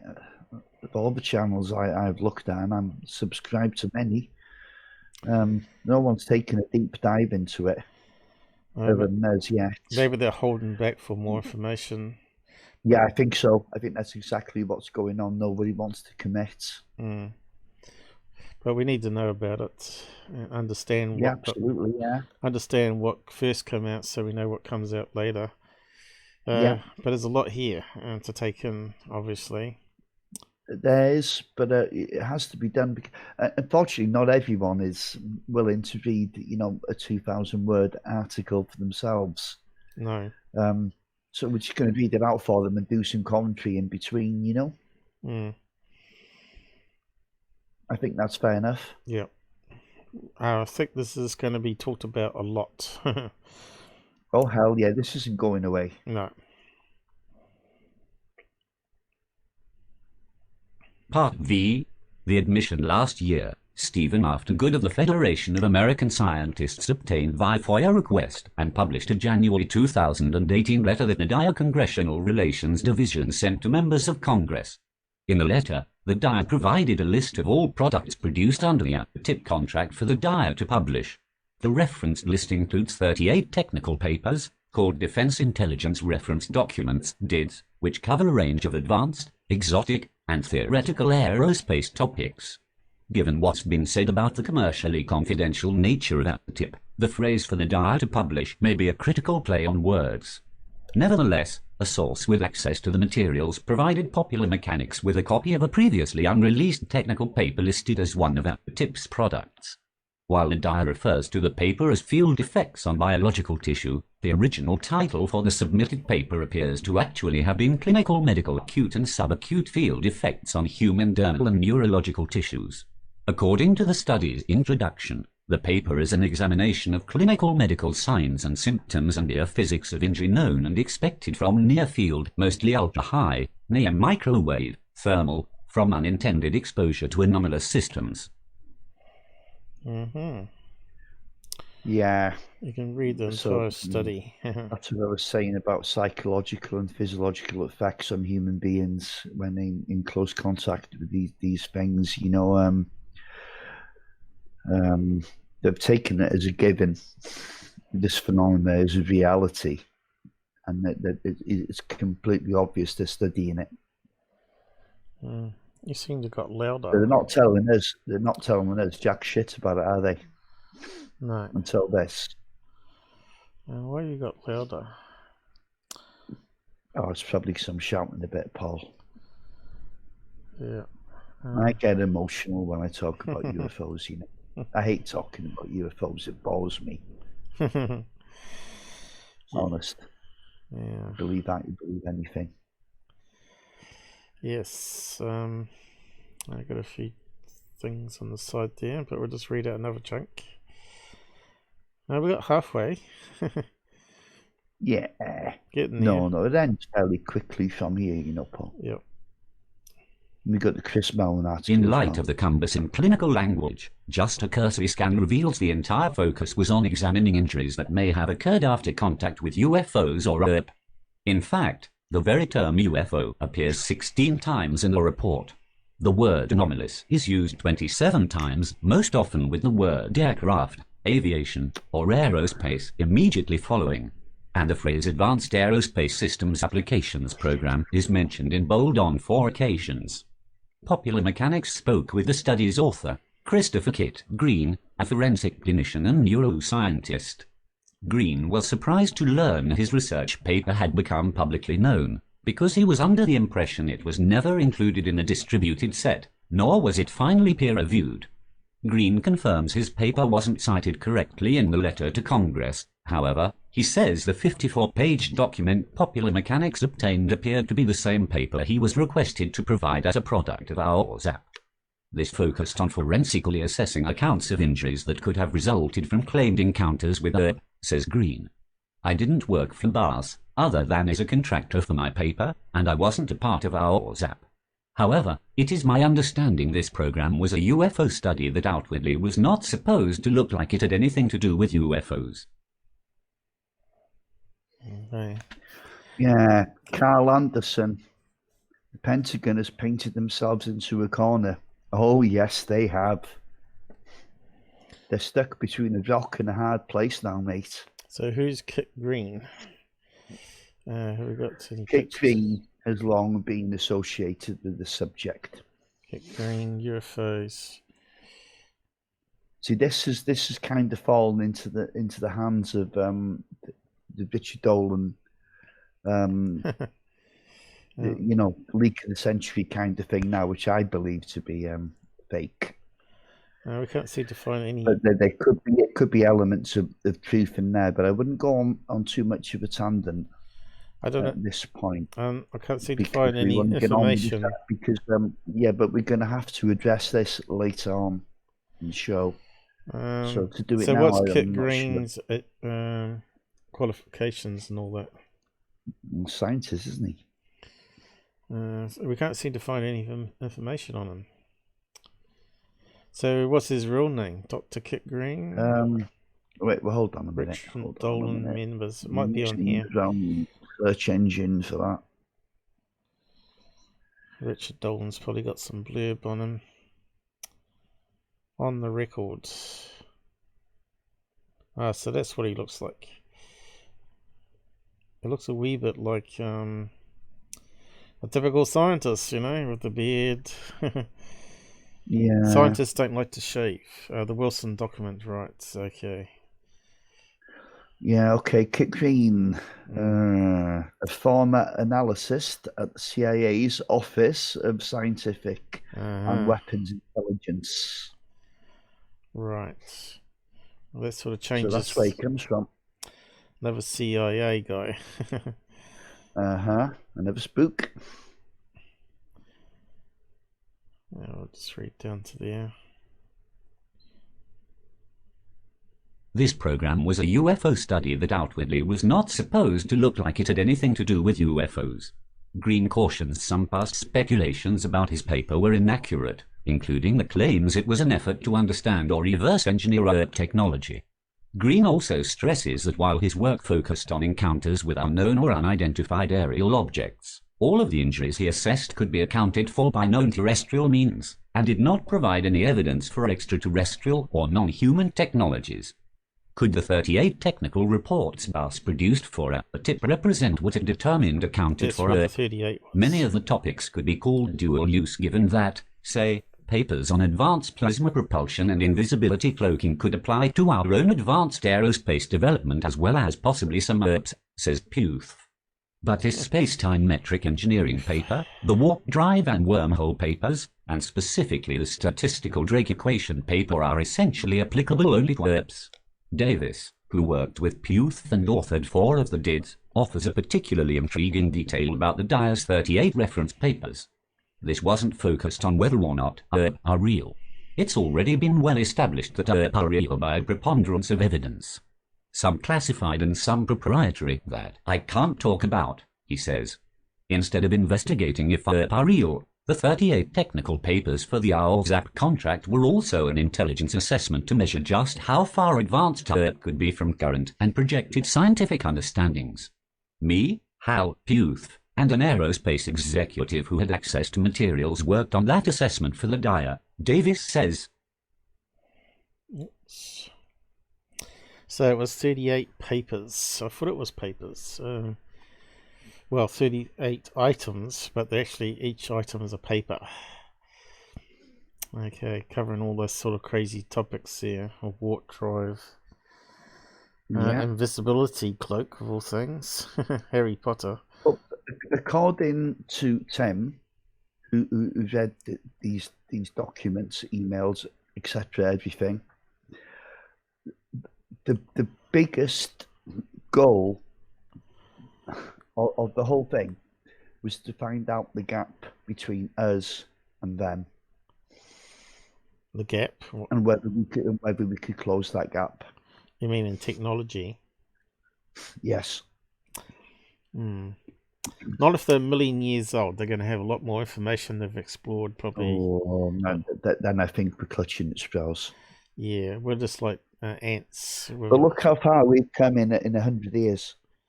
Exactly. Yeah, so you just don't know, do you? Yeah. I think religion held back us for thousands of years, right? Superstitions. And once that got released, that the Earth wasn't the center of the universe after all, and scientists were allowed to actually go and study it and broadcast Yeah. it in universities, then it all changed. Well, I mean, you look at Darwin. He was persecuted. Mm, You know, they burnt him at the stake. yeah. You know, okay, they apologized afterwards. That wasn't much help to him, was it? Yeah. Because I mean, everybody, the Catholic Church now. because it's saying we're from a branch Don't of upset anyone. No. a branch of But, apes that sort of developed rather than that Yeah. we're actually connected to apes. So yeah, well, I think didn't they put Darwin into house arrest? I think they did. I think you're thinking of Galileo. Or Galileo. Yeah, the one that. I'm sure he did the same with did they do the same with Darwin? I'm not sure now. Well, I He don't was know. persecuted, that's for sure. Yeah, He came under a lot of fire, yeah, a lot of ridicule, just like the UFO people are to this day. That ridicule is still there. yeah. But I tell you what, It's changing. it's changing. So we got some side chatters here. Could well be really listen to him. The tech would be magic to us, especially if they're millions of years old. But then maybe technology can only progress so far. I mean, so in a million years, it still might be equivalent to us learning it in 100 years. So it still might be the same. But I think we're way behind still. The goalposts there. Yeah, it's not just that. They might not even think the way we think, Paul. Well, we're trying to work everything out as from a human perspective. They might not even. They might look at us and think, you know, maybe that they've lived in a civilization where violence was just not a part of their demeanor. You know. Well, it could be the total opposite, of course, where they're always fighting and taking over resources in the universe. Well, no, that sounds like us, doesn't it? As Stanton Friedman said, you know, our main hobby is tribal warfare. Yeah, carry on. Okay. I think we got down to there. Ultimately, aside from the wealth of vast proprietary evidence, Green's study alone, which Nadia told Congress was a product of that tip that it would be happy to provide upon direct request, seems to completely dispute the Pentagon's recent claims that neither a tip or AOSAP were related to UFOs. Yeah, I can't quite read that. Don't know what it says here. But we'll just keep on going with this.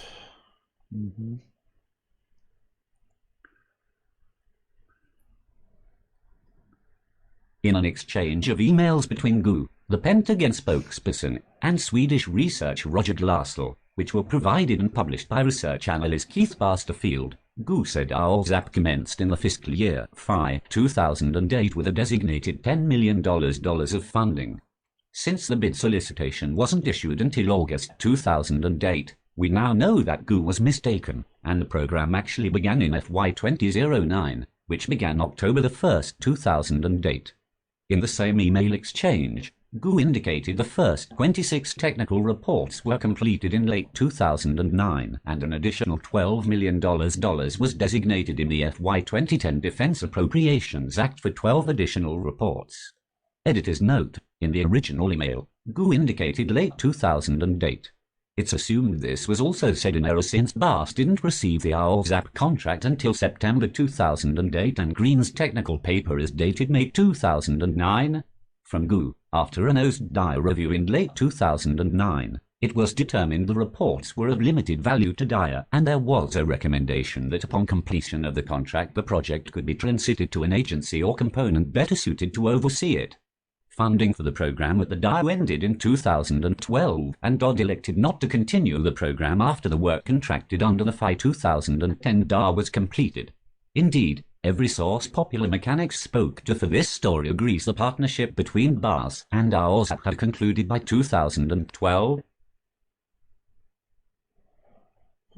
Did we get down to there only? The program is still ongoing to this day, so they're lying their teeth out again, aren't they?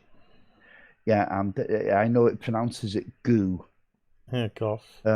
Suzanne Goff, the yeah, she is a goo. Pentagon spokesgirl. and the do is the DIA or the DIA, however the reader pronounced it, is the Defence Intelligence Agency, just so we clear that one up, okay? There you go. There's Luis Alessandro in his younger days. Is that who it is? There, you mean? Who's this one? Yeah. And on the left, that's him as well. Really? Yes. It looks totally different there. I suppose the goatee does it. But anyway. And of course, he's a younger man on the left. But here's where things get messy. Gu says when dive funding dried up in 2012, the overarching tip program closed up shop as well. Every source we spoke to, however, says not only did tip not end in 2012, but the program is still ongoing to this day. Core to the contention of whether or not the government maintained an interest after 2012 is the man the Dodd says had no responsibilities with our Zapora tip, former senior Pentagon intelligence executive Luis Elizondo. Who, exactly, is Elizondo? A patriotic whistleblower putting his reputation at stake for something he says the American public must know about. Or a huckster using his former position for his own benefit, as the Pentagon seemingly implies. Well, now, I was never a TTSA fanboy. No. And I'm still not now. No. But I have to say that Louise has been vindicated to some extent here. Yeah. And, do you know, it's just maybe possible that he did leave his position to get the truth out. He's, I don't really see any kind of evidence of this all being a psyop. No. At the moment. No. Okay, they're making money out of it at the same time. You know, TTSA is a corporation. There's no question about that. Yeah. But yeah, I think there's a struggle going on. It's an internal war, the civil war. I hate to repeat that damn thing, but I have to. Okay, we've got some fans down the side here for a change. Yeah. Cool. No haters today. Sue will take care of them anyway. I think we've blocked quite a few of them last week and this week. But anyway, we'll just carry on. Yeah, so you scroll down and... Yeah, so what does it say there at the bottom? South Korea, 1996 on the left. Yeah, this one. And Kandahar. Yeah, that was 5 years long, yeah. 2001. Kandahar's Middle East, isn't it? Sounds like Iraq. Anyway, don't go looking at that. Yeah, I reckon it is. Yeah, he looks like he's been eating a few more burgers. They do feed him pretty well in the military, though. I'd expect to be well fed if I was in his position. Oh, yeah. Jesus. Yeah, so read out another chunk. Part 6. The leader after serving a stint as a counterintelligence agent for the U.S. Army in the late 1990s, Elizondo would be recruited into the ranks of the enigmatic U.S. intelligence community. Elizondo's first stop as an intelligence operations specialist was running counterinsurgency and counter-narcotics operations in Latin America. We dealt with a lot of stuff, like coup d'etats, black market terrorism, violent drug cartels, all that kind of stuff, Elizondo says. Following the attacks of September the 11th, 2001, Elizondo was then redirected toward East Asia, where he served an advisor of a small intelligence unit assigned to support General James Mattis during his command of Marine Expeditionary Unit (MER) Task Force 58, TF-58, in the War on Terrorism. In a case study published by the Naval War College in 2016, Lieutenant Colonel Damian Spooner describes the analysis and products produced by intelligence sections under General Mattis as being indispensable in driving TF-58 planning and operations. Later, while continuing to support the US-led war on terrorism, Elizondo, the son of a Cuban exile, found himself in Cuba dealing with some of the most dangerous terrorists in the world at Guantanamo Bay's infamous Camp 7, the prison constructed for the sole purpose of housing 14 high-value detainees. In early 2008, James Clapper, then the Deputy Secretary of Defense for Intelligence, asked Elizondo to come to the Pentagon to help coordinate information sharing and partnership engagement being run by the Secretary of Defense's office. Though the promise of cutting his daily commute in half was one of the biggest selling points, Elizondo's decision to set up shop at the Pentagon would end up putting him directly in the path of recruitment for a special program the DIA had just started running, OWSAP. Though the BAS 10-month report includes an abundance of OEP information, nothing within the text contains any data or information provided by the US government.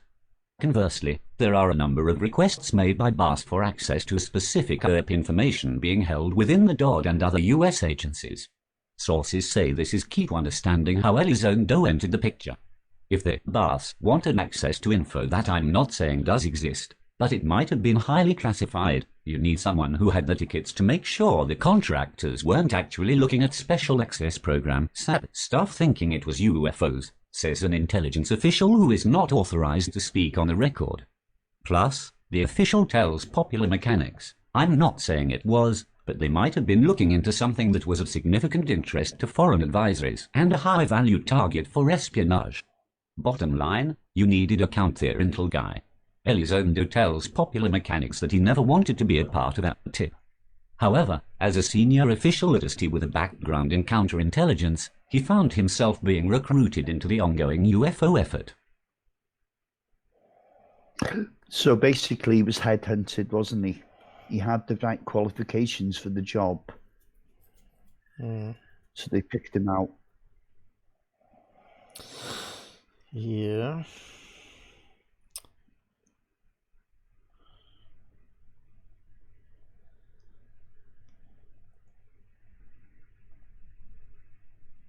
In 2008, Elizondo says, 2 guys came by my office and said, "Are you Elizondo?" The first thing I thought was, oh no, what did I do? They told me, you came highly recommended as a former senior Psi guy with some background in advanced avionics. Which is true, I worked some on the Open Skies Treaty. I worked with Raytheon, Boeing, and some other stuff. That was my portfolio. Elizondo was told that the tip needed a counterintelligence support and security guy for a very special program. Within a month, after a series of meetings, Elizondo finally met with the then director of that tip, who asked him what seemed like a strange question at the time.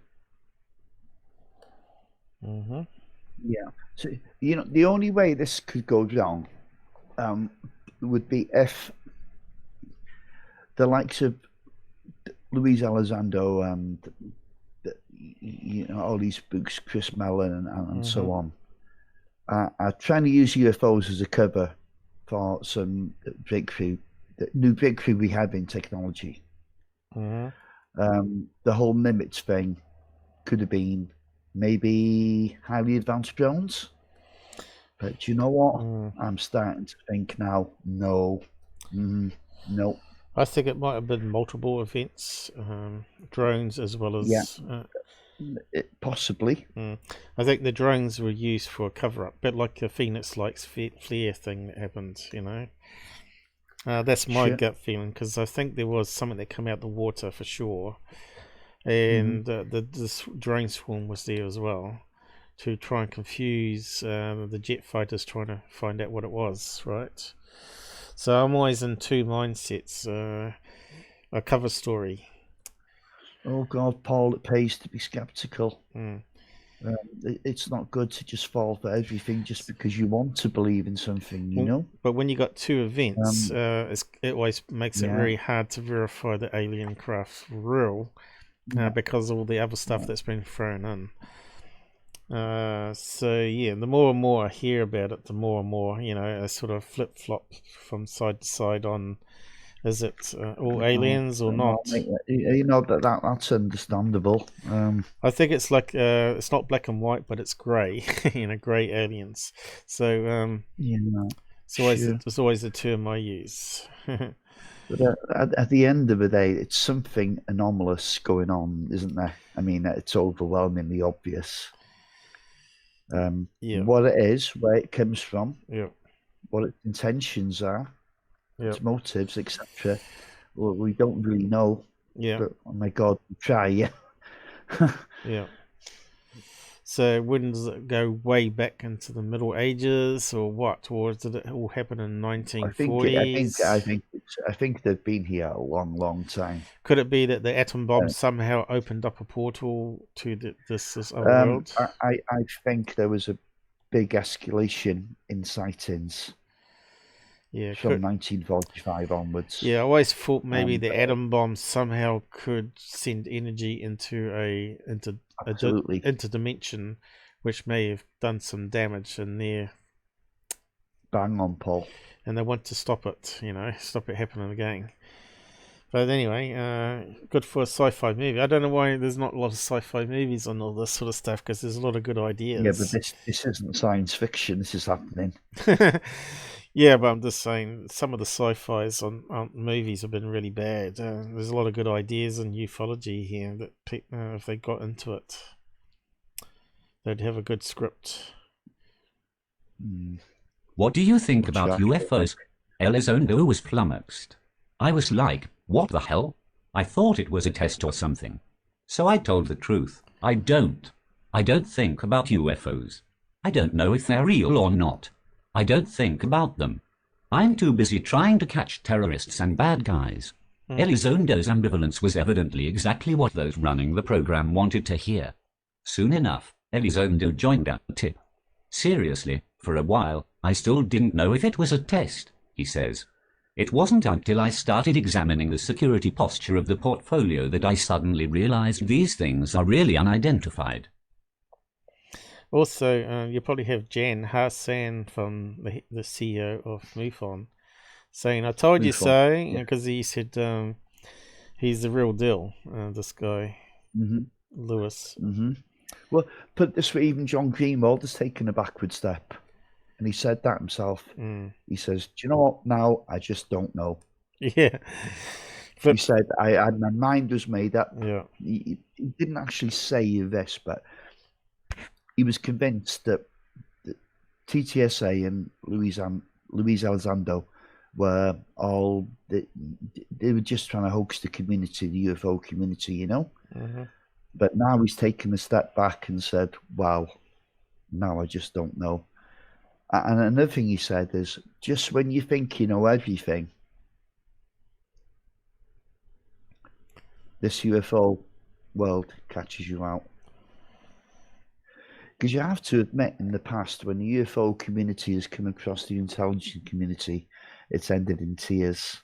So, that was my skepticism as well, and it was his, of course. You look at the downfall of NICAP and APRO. But yeah, because we've got to move on to the Wilson document about the alien abduction part of it all. But was there anything about alien abduction? That part, yeah. Was there any? I haven't heard anything about alien abductions in this report. No, but they're studying people who've come into close contact with. EVPs. So yes, I'd say 100% they are. What they call it, EBEs, extraterrestrial biological entities. There's a bit of a tongue twister, that one. ET is quite easier. It's a mouthful, Paul. Yeah. Yes. So I'll just read out the next bit. Not long after Elizondo was on board, in June 2009, Sen. Harry Reid submitted a letter to then Deputy Secretary of Defense William Lynn III requesting a tip be granted restricted sat status. Though ultimately denied, had Reid's request been granted, it would have further tightened security and secrecy around that tip. Last year, Las Vegas reporter George Knapp published Reid's letter showing Elizondo's name on the list of preliminary government personnel who would have had access to a tip. In addition to Elizondo, Reid, and the late Senator Daniel Inouye, 7 other names of government employees, which had not been released, would have had access to the proposed TIPSAP. Notably, only 3 contractor personnel made the cut. According to a source with knowledge of the letter, the 3 contractor personnel Reid wanted to grant preliminary access to were Bigelow, Killier, and Puth. Puth confirms with Popular Mechanics that he was one of the 3 approved contractors on the list. The Pentagon later confirmed the letter published by Knapp was authentic. Sources say the limited number of contractors listed with access is yet another breadcrumb left on the trail of secrecy, showing a tip was indeed slightly different from the RZAP contract. Okay. Yeah. Okay. SAPs that was mentioned there. Special access programs. Again, I'll emphasize that so they cover things up. You know. So you only have maybe a few people. Yep. Working on a program. That they're highly vetted first. They're not going to let any idiot in, are they? No. You have to have a clean background, clean mental health. Yeah. All those things, and then if you've got the right qualifications, maybe you'll be headhunted for that job. But of course, it could be, say, me and Paul now, it could be Paul working on a wheel and me working on the handlebar of a bicycle.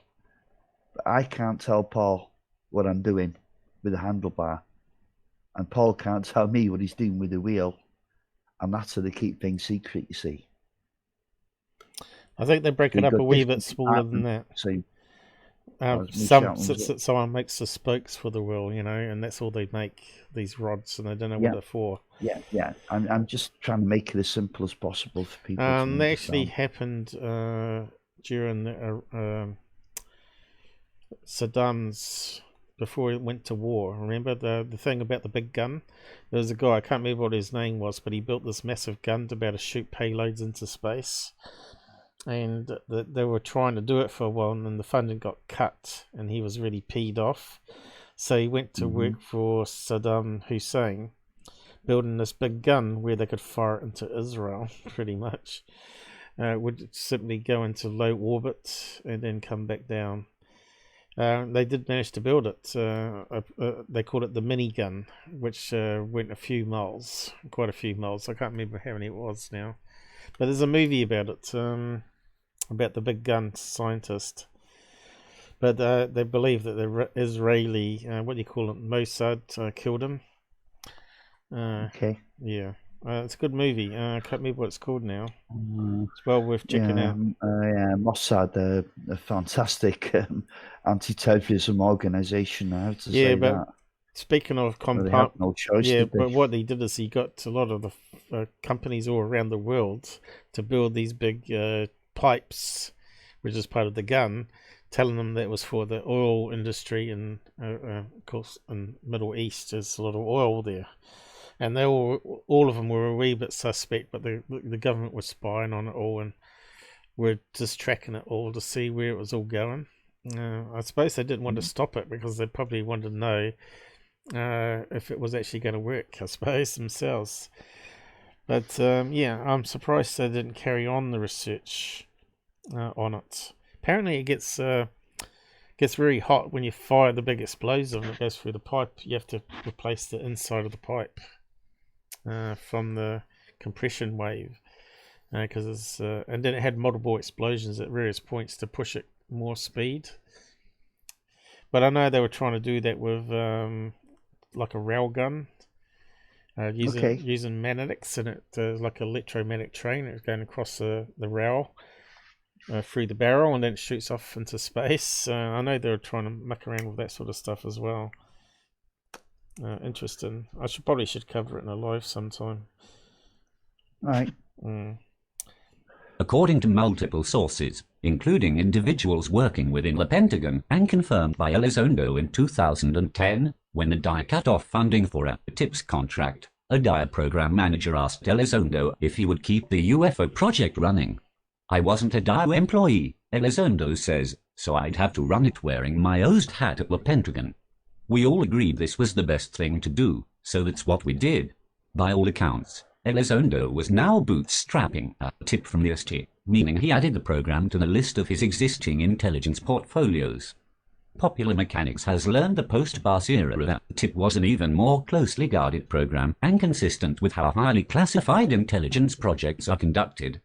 90% of people don't understand how the general government runs, and even less understand the intelligence community, a former senior special operations and intelligence officer tells Popular Mechanics. Because this program would have now been out of the front office, Your guy, Elizondo, would have had the ability to muster up people from various areas of the intelligence community. You would have wanted to include the least possible, but best people for the specific mission. You could have had people from the DIA, UNI, Office of Naval Intelligence, and OSI, Office of Special Investigations, all working separately, but together on the same mission. Elizondo says when he took over the tip, he ran it like a traditional government effort. We greatly reduced the number of contractors to just what we might have needed, but this was going to be government to government, looking on government systems at government data, he says. Mm-hmm. Yeah, so the OSD, which was mentioned there, is the Office of the Secretary of Defense. Yeah. Which is the headquarters level staff of the United States Department of Defense. So you see, it ties people in knots, doesn't it? Yeah. You know, that people don't want to get their heads around this. It's a bit too technical for people, and they just give up. But damn it, we're not.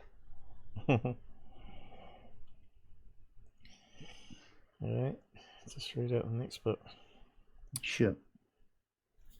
According to Elizondo, unlike most of the BAS personnel, the post-2012 tip crew did have access to highly classified government information to adequately assess the situation.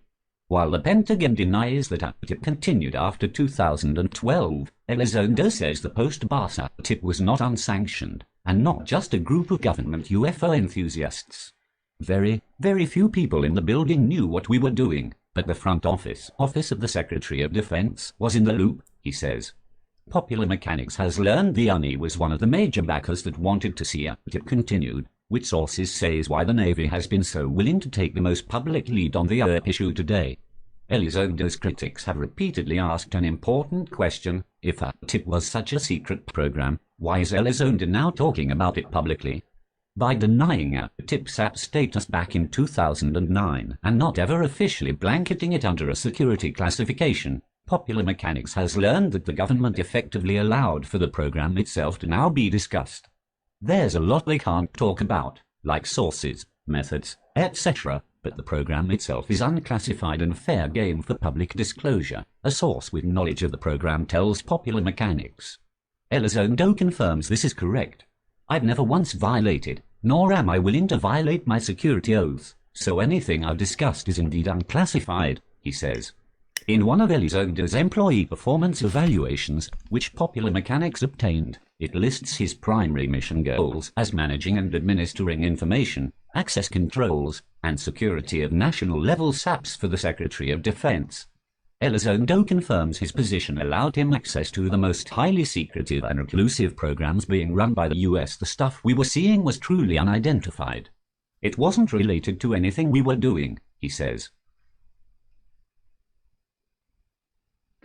Yeah. This Charles Foreman keeps pissing me off because he keeps saying sensible things. What's he say here? Sorry, I had to adjust the bed. If we hear a bang, we go and see where it is, don't we? Yeah, and I think that's exactly what happened. Sorry, I didn't quite catch what you said. With the aliens. I was having to adjust the bed because it was sliding off. Oh.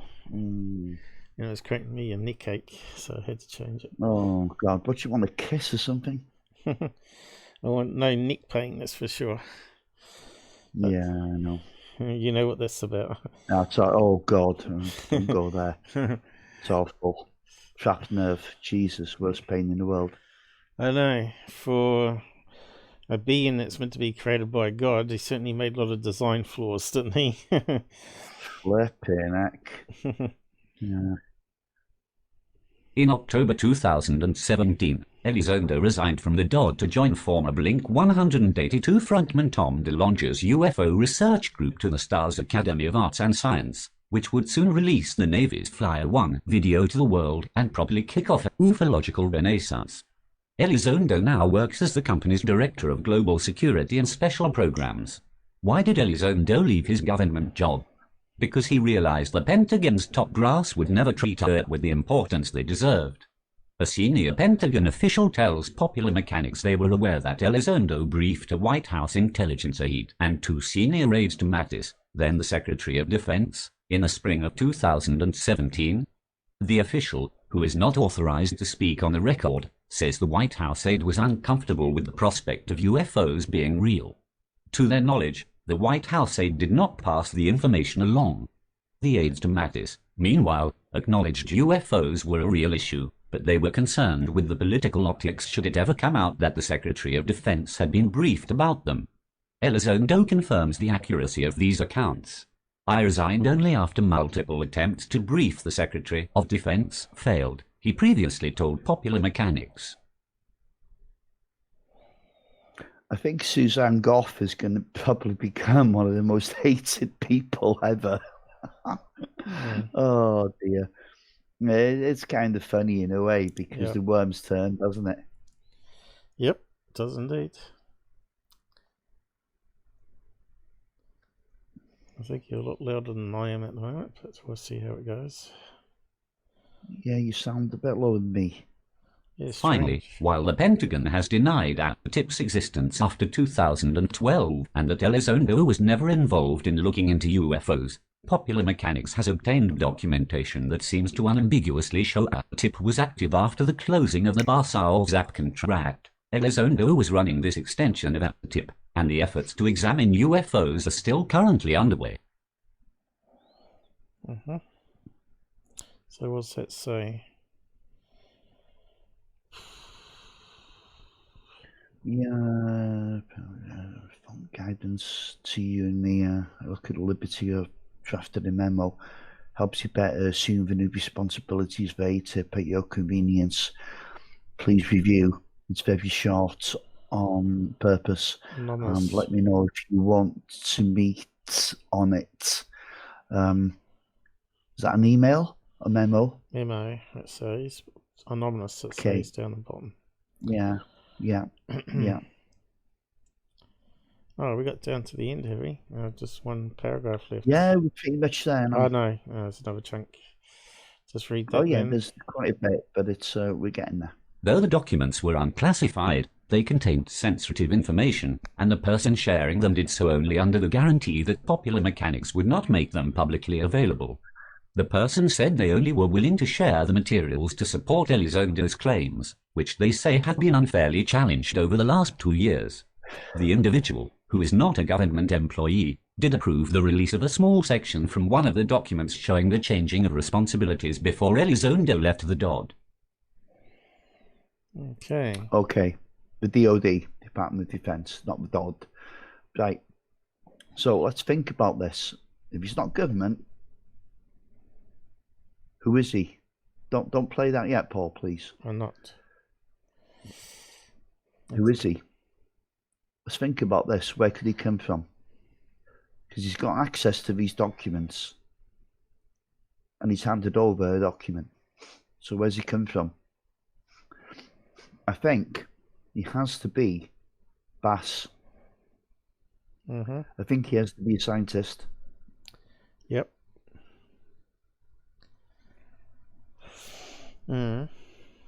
So, and he has to come from that kind of background. And it's not only that, he's revealed names of several other people. Right. Yeah? Which verified the story. That's interesting, isn't it? Who is he? Yep. But actually, Tim McMillan has stated that some people, their names will come out in the near future. Emphasize near future, underlined 100 times. And don't let it be Dr. Greer. Won't have anything to do with that idiot, I hope. I don't know, he'll show up sometime. No. These are people on the inside he's talking about now, not UFO researchers, Paul. Someone did actually leak him some information. Researcher. Yeah, someone did link information from To the Stars to him, though, didn't they? About the Wilson document and all that sort of stuff. Yeah. Well, okay. But you're going to cover that next, aren't you? Anyway.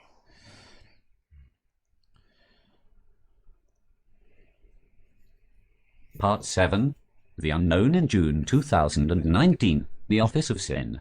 Mark Warner, Diva, Vice Chairman of the Senate Intelligence Committee's office, confirmed that closed-door meetings on Earth have occurred.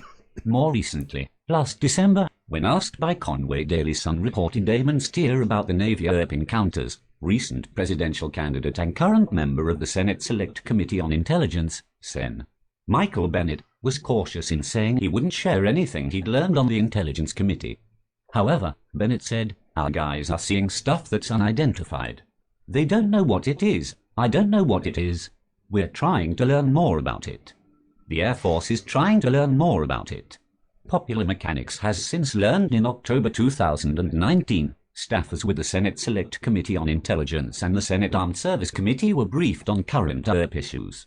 According to people with knowledge of these briefings, some former BAS contractors and current TIP leadership were in attendance. Insiders also say this past year, during a closed-door meeting with the Senate Intelligence Committee, Brigadier General Richard State, director of the DOD Special Access Program Central Office, testified the mysterious objects being encountered by the military were not related to secret U.S. technology. The Pentagon did not respond to requests by Popular Mechanics to confirm State's testimony before the Intelligence Committee. In only the second time publicly discussing the event, Popular Mechanics spoke with the Navy fighter pilot who was commander, David Fravors wingman during the now famous 2004 Nimitz UFO encounter. Agreeing to talk only under the condition of anonymity, the fighter pilot confirmed they testified in front of congressional leadership about their encounter. I've been requested repeatedly to go to the Pentagon and asked, "Is this what you saw?" Yeah. Do you know, people like Chris Mellon, especially him, he was in a position to know if this was black budget technology or not. And he's saying, no, it isn't. And the chances of it being foreign is low probability, as he put it. So he's not saying aliens, but he's saying aliens. The thing that always got me was, would he know that DARPA were running the program, though? You know, if it's not theirs, and it's not ours, then whose is it? You start looking up, don't you? Yeah, and David Frey was saying that he was flying his plane and trying to spook campers to see if the UFO would be reported. That sort of put me on the back foot for him. Could he be like? Yeah, sure. Could he be? Too. Could he be hired to be like a disinformation agent inside the Navy there? Yeah. Do you know what? But I think it's come to the stage now, Paul, where the skeptics are clutching at straws. You know, they're running out of explanations. Yeah, but it just seems strange that someone that saw UFOs would actually try and fake UFOs with his plane, right? Yeah, so it sort of conflicts for me.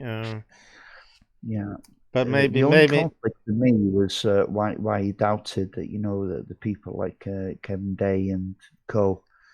Again, you know, that were brought to Princeton. Yeah, again, it's multiple events is what I'm saying there. Like what Kevin Day probably saw may have been the swarm as a cover-up on the radar system, and what David Fravor saw was the actual UFO coming out the water and all that, right? And we know about USOs and all that sort of business. So, that's been going down. I mean, you look at the Christopher Columbus incident. You know, where they seen a huge metallic thing coming out of the sea. And what was that? 1492. My God, I don't think we had any black budget projects that could do that then. Come on, let's face it. We're faced with something alien. Yeah, but what I'm saying is it's again not black and white, but somewhere in the middle. But we always got to be a skeptical mind of the Richard Dotties out there that have been hired just to throw some disinformation. Yeah, for sure. But I don't think this has got anything to do. Well, with this actually might verify. It might actually verify David Fravor now. So, as well as Elizondo and all that, right? So that's a good thing if it's the case. then we can Excuse get me. rid of all that doubt in our mind that they had changed. Sure. I know people change. They might have thought, oh, UFOs is funny and make a laugh. And then they actually have a UFO encounter and that changes their mindset later on.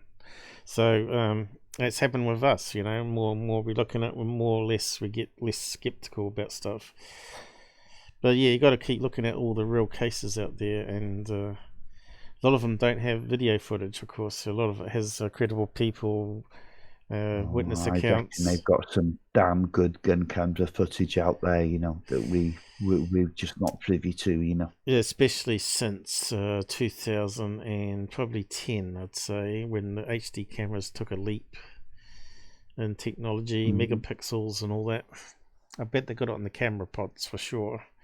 But 2004, that's early digital cameras. That was like my early one. It cost $1,500, was 3 megapixels. It's still pretty good, but it wouldn't have been high definition. It's not actually high definition, but yeah, I think nowadays they got something, obviously.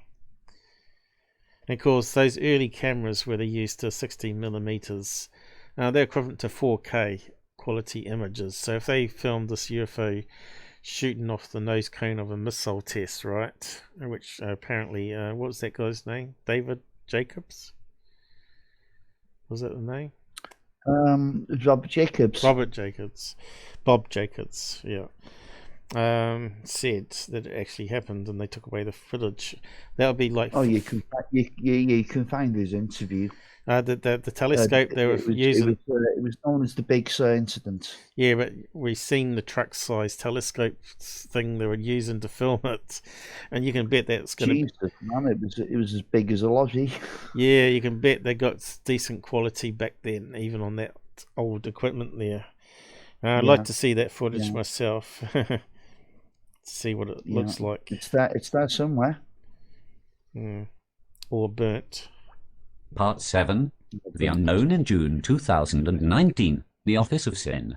Mark Warner, Diva, Vice Chairman of the Senate Intelligence Committee's office, confirmed that closed-door meetings on Earth have occurred. Did we actually read More all that? recently, last December, when asked by Conway Daily Sun reporter Damon Steer about the Navy Earth encounters, recent presidential candidate and current member of the Senate Select Committee on Intelligence, Sen. Michael Bennett was cautious in saying he wouldn't share anything he'd learned on the Intelligence Committee. Normally I had it However, pre-selected. Bennett said, "Our guys are seeing stuff that's unidentified.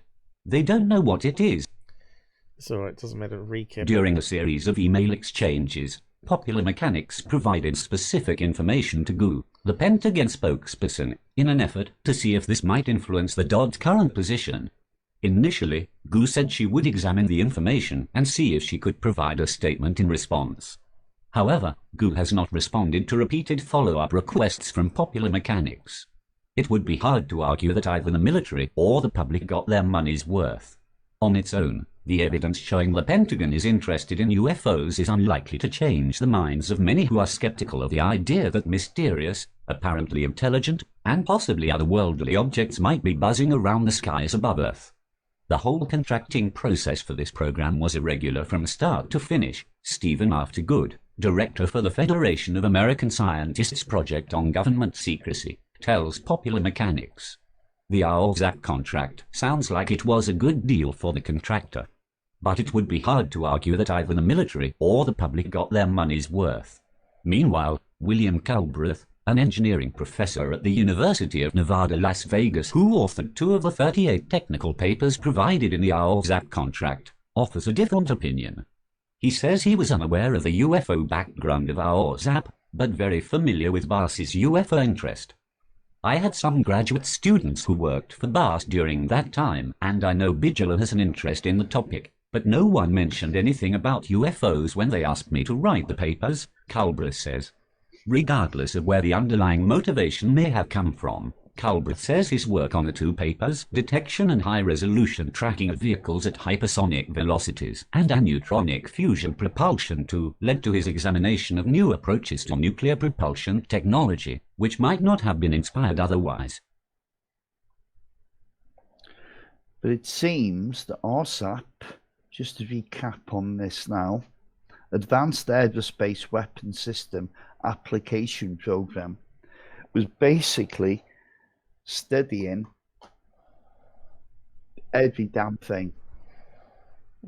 Supernatural, Skinwalker Ranch came up tons of times, demonology, all kinds of things. But you would think that it would be studying some kind of modern technology by the sound of its name. But that's how the cover-up happens.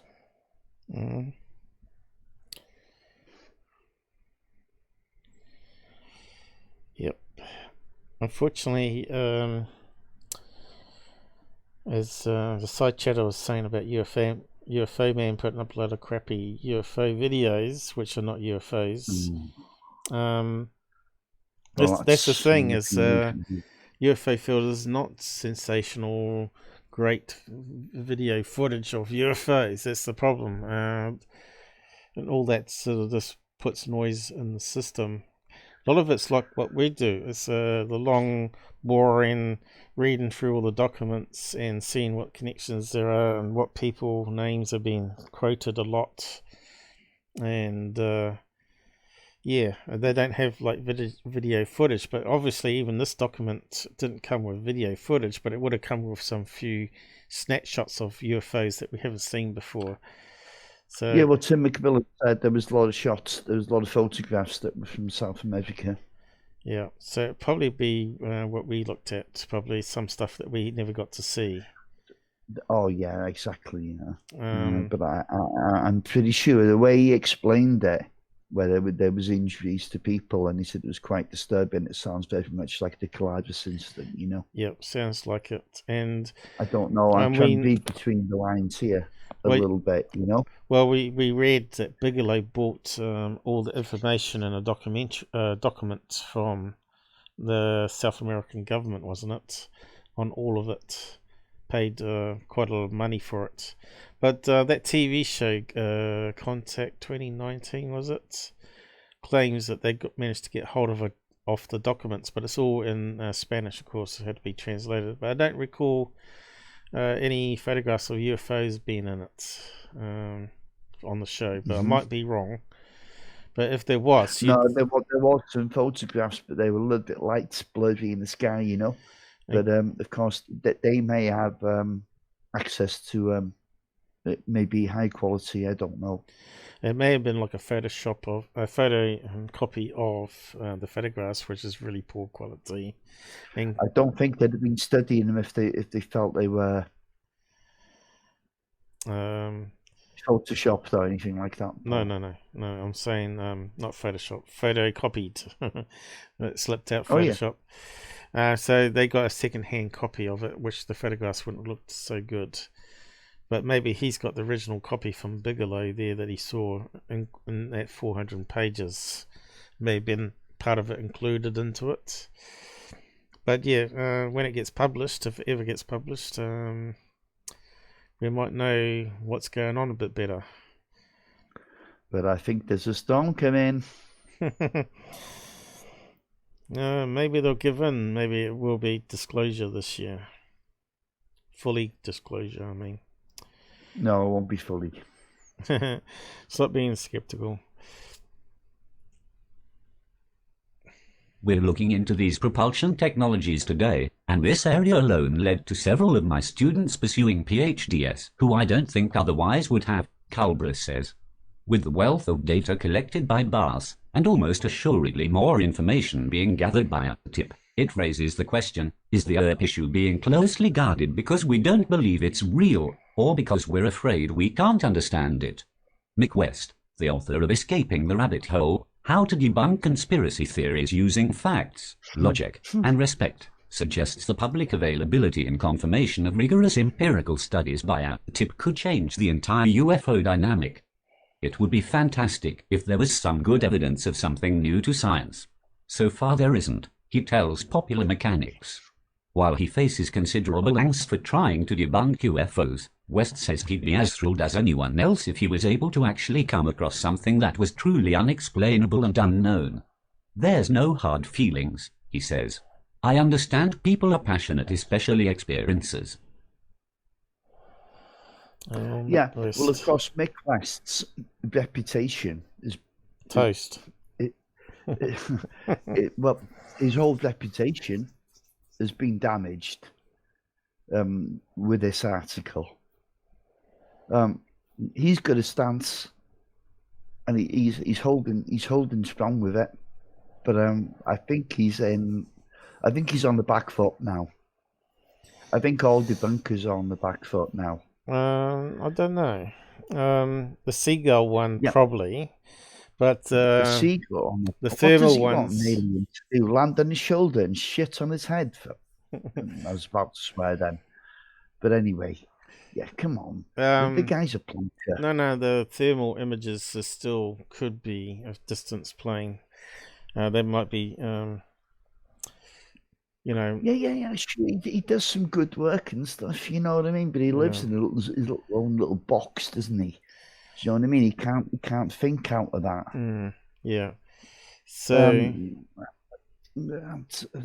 I don't dislike Mick West as much as as much as Seth Shostak. Now he really pisses me off. Yeah. Philip Class pissed me off big time. Because he hurt a lot of people. So, you know, including Bob Jacobs. Okay, so we're getting down to the bottom now, is it? Yeah, we're done. We're not even enough done with this article. I think but we need to finish it off. I think it's this little bit here. Okay. You know, Ben Rich, usual suspects.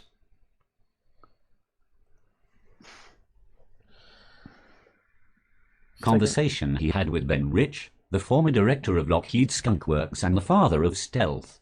Cook says Rich told him when the ability for stealth aircraft was discovered, but not yet understood. There was considerable debate on what to do next.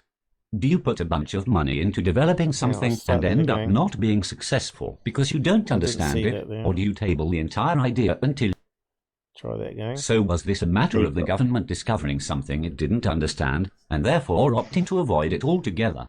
Nick Cook, the former aviation editor of Jane's Defense Weekly and author of The Grid, tells Popular Mechanics this idea reminds him of a conversation he had with Ben Rich, the former director of Lockheed Skunk Works and the father of stealth. Cook says Rich told him when the ability for stealth aircraft was discovered, but not yet understood. There was considerable debate on what to do next. Do you put a bunch of money into developing something and end up not being successful because you don't understand it, or do you table the entire idea until you have more science, which runs the risk of someone else figuring it out first? Yeah. So we've got a wee bit more here. Yeah. And I think that's the end of it. Yeah, that's the end of it.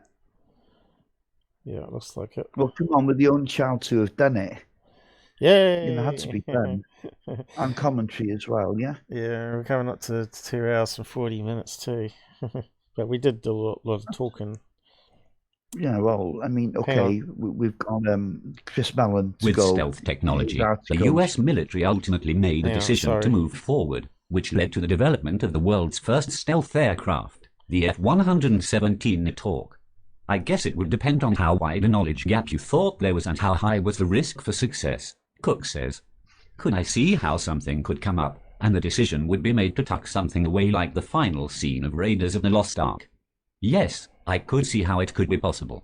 Throughout history, many inventions have preceded an understanding of the science that makes them work. Matthew Hirsch, a history of science and technology professor at Harvard University, tells Popular Mechanics. Engineers often do science in the course of their work, just as scientists invent. It's inevitable that we as a species will continue inventing things without a real understanding of how they work, at least until our science catches up. Being unable to explain something with current science, Hirsch says, is merely an invitation to do more science, not a rejection of the scientific worldview as a whole. Suppressing good, non-fraudulent science because it challenges our beliefs is extremely dangerous, he says. Nobody has a right to do that, and it is contrary to the interests of humanity. That's what science is for. Fortunately, there is no vast scientific conspiracy to suppress divergent ideas. More often, good science is suppressed by non-scientists for political reasons. Any discovery of extraterrestrial science or technology, then, is no reason to flush our political norms down the toilet, says Hirsch. Human beings have believed in the existence of extraterrestrial life for millennia, he says. I suspect that any revelation that UFOs exist would be met with something close to a shrug. So there we go. Yeah. And hard on the heels of this article came Chris Mellon's article, and there was only about I think a 2 to 4 day delay. I think Black Vault here, which I'll give a copy link to. Okay. Is the only one that covered it straight after, pretty much, wasn't it? He got the interview with the guy. Let's just see. I got to almost to the end of it here. Yeah. Okay. But number 2, actually, after interviewing him and sitting down with him and having multiple... So this guy here is the guy that released it. Yeah. Tim McMillan. Yeah. Yep. Okay, so he works for Popular Mechanics, was it? Author? He's a journalist, yeah. Yep. Investigator journalist, I suppose we call it. Well, actually, he actually says he doesn't call himself a journalist. Like, you know, he just calls himself like a detective investigator who sometimes writes. But yeah, the audio on this wasn't terribly good, I didn't think either, because he's on a phone. I have talked to some people.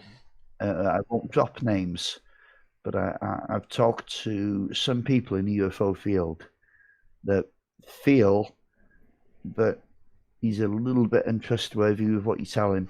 You know, I'm just saying that. But you get this rivalry between channels and everything, so I don't really know. As far as I'm concerned, he's squeaky clean so far. I think there was some talk about his background. It was a bit suspect. Tim's background or something. But I don't know. I'm not sure where that was posted, though. Well, he's basically a protege. It's not loading the comments. A John Greenwald.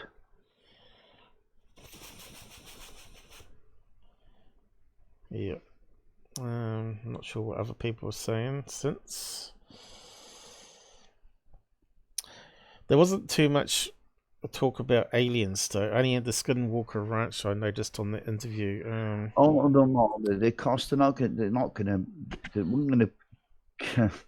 leak a document saying he's the aliens from Roswell crash, Paul. You know what I mean? That's not. I think there was. Let's see if we can find that part again. EVP. Let's do a search on it, because I thought it was quite interesting what was said. Mm-hmm. That's part of the whole thing was interesting. I'd recommend anyone to watch it. It's just you got to turn it up a wee bit because he's on that horrible mobile phone instead of using the proper. Yeah. Jitsi. Yeah, I know that I had to listen to it like 4 times before I took it all in. Yeah, it's a long going interview there, 1.5 hours. Yeah. Mm-hmm. Has it come up? Or was it still thinking about it? Okay. So where was he talking about Skinwalker? Let's see how many references there were. I think there was quite a few. But you know, I detect no bullshit with these guys. Yeah, so we've got 12 references for Skinwalker. 13 minutes. I was just skimming through where Skinwalker Ranch is mentioned, so I'm not sure whereabouts it was in No, well, I can tell you now what he said, Paul. Hang on. So I started listening to it several times. He said Skinwalker Ranch wasn't the focal point. Maybe that's true. I don't know. Yeah, well, let's just have a quick listen. That I didn't have any material evidence to back up, but clearly something in 2007. So even their audio is crackling. That is when Bigelow Aerospace founded first a subsidiary company in October, and then later Bass, that we all know and love, in January. So 6 months before the contract was due. So this was a complete carve-out, which meant this company was established for this contract, which hadn't even been issued yet, which is interesting. In this contract, they were going to be examining different aspects of UFO, UAP. I say different aspects, a multitude of aspects. However, that material was going to be maintained as proprietary property, meaning it belongs to Bass. It is intellectual property that belongs to Bass. So and we covered that, talking about how they hide things in plain sight. So EVBs, 2 references only in that whole interview. So we're at 49 minutes. So Yeah, but it's shocking, isn't it?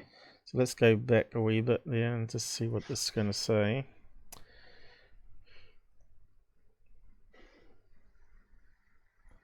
Is it loud enough? Be described by most people as largely more paranormal, esoteric. I mean, that you know, corruption sound is theirs.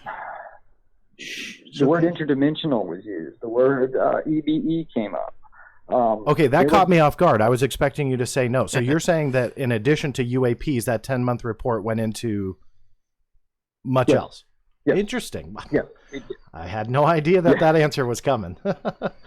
Well, and that's yes, it covered the gambit, and that's what I mean from like this could be ball lightning, but then pointing out well, there's really actually no scientific consistency of what the hell ball lightning is, and to abduction research, to interdimensional, to time travelers, you name it. I mean, this was a UFO convention in textbook, and so, and I'm not saying that to diminish any of it. I don't know. Sure. It could be one or all of the above. I mean, I'd love to know, So there was the first reference to alien abductions here. So that sort of puts the Wilson document to a wee bit of a shame, I think. Yes. So we got up to the second reference point there, was it? Oh, that's me asking about EVPs. I don't know, it looks like there's only one reference. Okay, so it's only in that Skinwalker Ranch business. What was any other good bits in it that we should search for while we got it up? Was there anything that you can remember? Apart from the EVPs and abductions? Let's just put abductions in. All I can say, Paul, is that people should watch the whole damn thing and have some patience. Read the article first, because if you don't read the article, then the interview isn't going to make too much sense, Yeah. And we've done it for you tonight, I hope. Yeah. So combined this video with the document, what we've done tonight, should bring it all open here. So yeah, EBE was mentioned once, and so was an alien abduction. Extraterrestrial biological entity, yes. Yeah. Not EVP, not EVP, but EBE.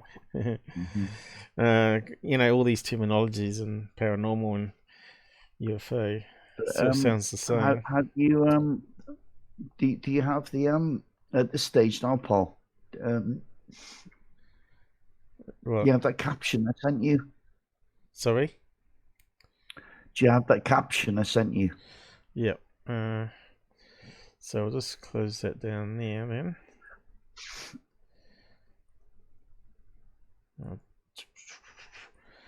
But yeah, go and check out, it's on the side there. If you haven't watched the Black Vault one. Caption, yes. So we got it here. That one. Is that one you're after? That's the only one. Look, it's the usual suspects again. Kit's green, no smoke without fire, is there?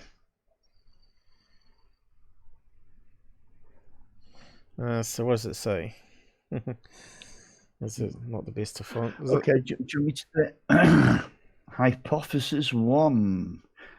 Sufficient evidence exists from human injury, stroke effects to reverse engineer certain aspects of energy, stroke propulsion systems. Hypothesis A.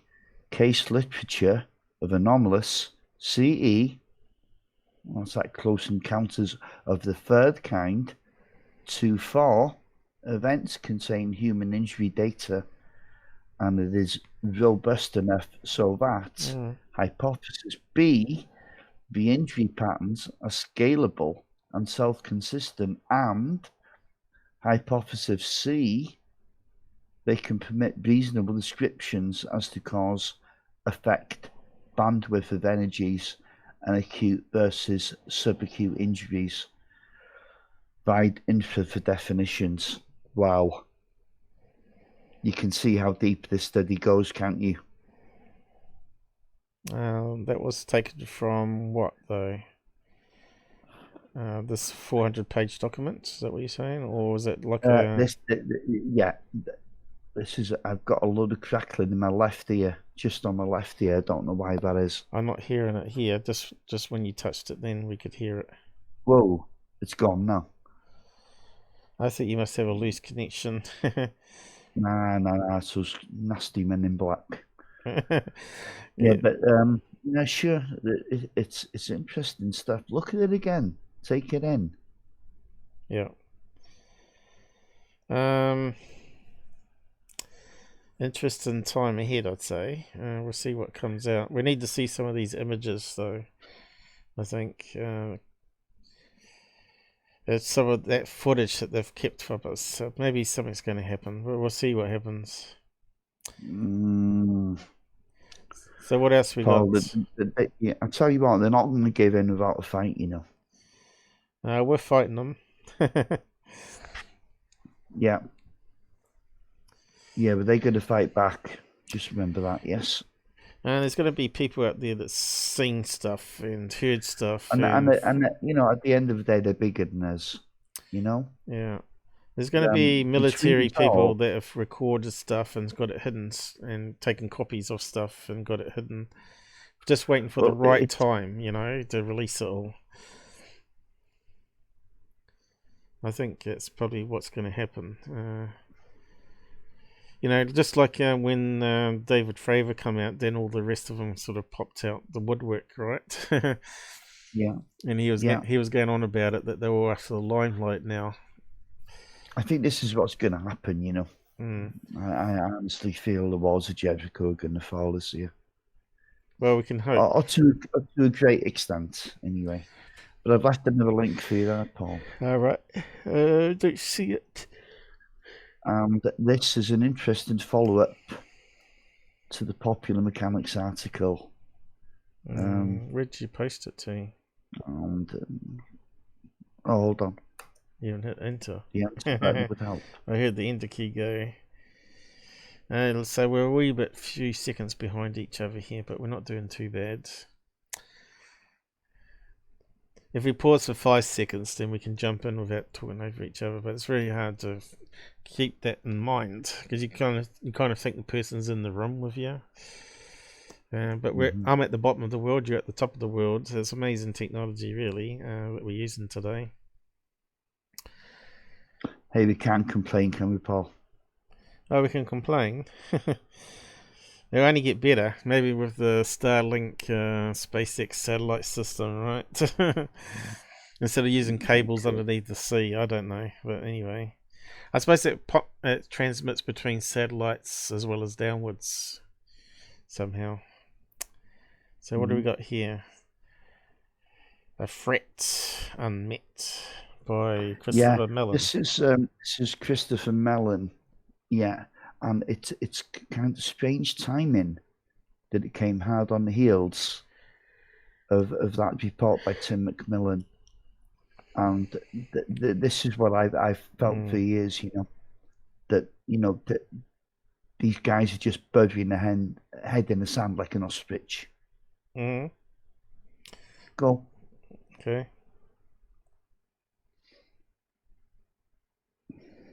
A threat unmet by Christopher Mellon, February the 18th, 2020. On December the 16th, 2017, the New York Times ran a front-page story revealing the existence of a congressionally mandated program to study unidentified flying objects, UFOs. The article was accompanied by 2 recently declassified videos obtained by F-18 fighter pilots. On both occasions, the UFOs were seen in broad daylight by numerous Navy personnel. The reports were independently corroborated by sophisticated military sensor systems, and the unidentified aircraft demonstrated revolutionary aeronautical capabilities. For example, some of the craft were observed descending from altitudes above 80,000 feet, then hovering as low as 50 feet above the ocean before accelerating to hypersonic speeds from a dead stop. As more information emerged, including the release of another official UFO video, a handful of senators and representatives on the National Security Oversight Committee sought briefings. At this point, the Navy and DOD could no longer conceal the truth. Joseph Gradisher, spokesman for the Deputy Chief of Naval Operations, admitted that the vehicles in the declassified Navy videos are neither a hoax nor secret U.S. test aircraft. The Navy designates the objects contained in these videos as unidentified aerial phenomena, or UAP. In other words, they might be Russian, Chinese, or even alien spacecraft. Whatever they are real, they aren't ours, and they continue to violate U.S. airspace with impunity. With that short statement, the Navy upended the conclusions of every prior U.S. government examination of the UFO phenomenon, from Project Sign in 1948 to Project Blue Book, which was terminated in 1969. Written when the Cold War was in full swing, these reports were designed to debunk UFO sightings and discredit civilian UFO researchers in order to reassure, rather than inform, the public.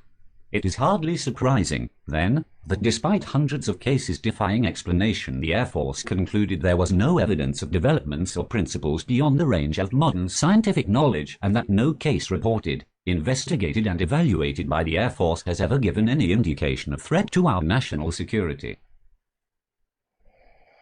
So, it says UAP instead of UAP because they ain't got initials in between, but... Excuse me. Can't blame the AI for getting it wrong. Okay. No. Do you want to say anything so far on that blurb?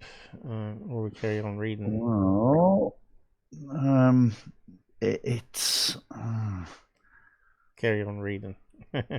Yeah, okay, no, but you see, this is the thing. What Chris Mellon is saying is the data has been lost. It hasn't been recorded. They've failed to look into it. What he's saying is it's completely non-scientific in its nature, isn't it? The way they've treated it. They've just brushed it off, saying it's demons. We can't do anything about it. We're not going to look at it. We don't want to look at it. I think that's where the mistake happened, because it scares the shit out of us. Elizondo could only get the image. Hope it goes away. Yeah, Elizondo could only get the video clips with the metadata removed. Unfortunately, that meant removing the GPS coordinates and radar data, of course, associated with the clips. Yes. And that would have made a solid case for Metabunk, McRest at least. Well, when they first came out, they said there was as many as 12 videos, and we've only seen 3 of them, haven't we? And there's so better ones to come. So there's others they know of, but whether they can get them out or not, this is the whole thing with the internal fighting and what I call it, the civil war between the Pentagon and the intelligence agencies. Well, as Mick West found out too, was the videos that were released were actually poorer quality than what they had. Yeah, they were dumbed down. The resolution was lowered. Yeah, it was crappy. It was really crappy. And of course, some people say it was shortened as well. But they're saying that the little thing sticking out the side was actually how the Tic Tac actually looked, with the little fins out the side. So I don't know if they're just sort of making up. Well, I don't think anyone said there was fins, Paul. I think what was said there was appendages. But the witness statements were saying it was quite vague, and they couldn't really understand what exactly they were. But there was something sticking out, which does sound a little bit man-made, doesn't it? It sounds like it's been added on or embellished to the video footage. Instead of saying, I don't know. Yeah. Instead of saying it before you release the footage, there's actually, the Tic Tac actually had these appendages. I don't think I remember hearing the Tic Tac having appendages before the videos come out, or at the same time the videos come out. And normally it was after the analysis. Saying it was to do with the thermal, how the thermal works with the heating of the wing at the end of the aircraft or whatever. But let's just carry on.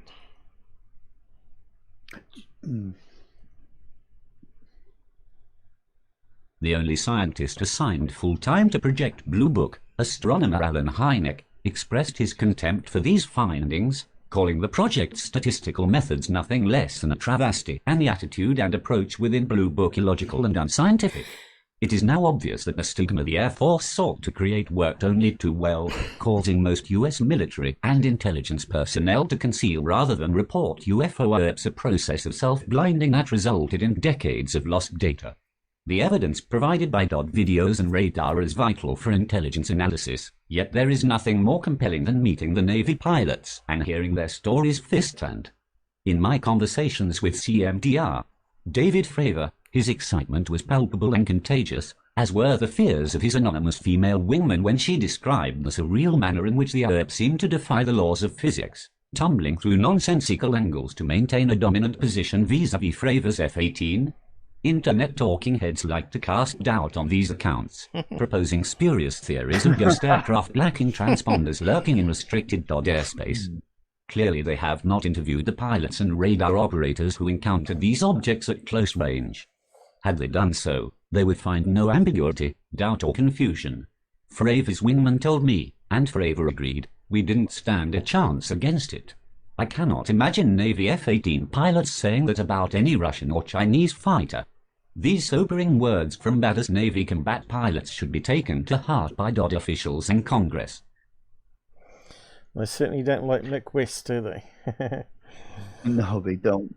Well, of course, we're all internet talking heads, but actually we're on Chris Mellon's side here.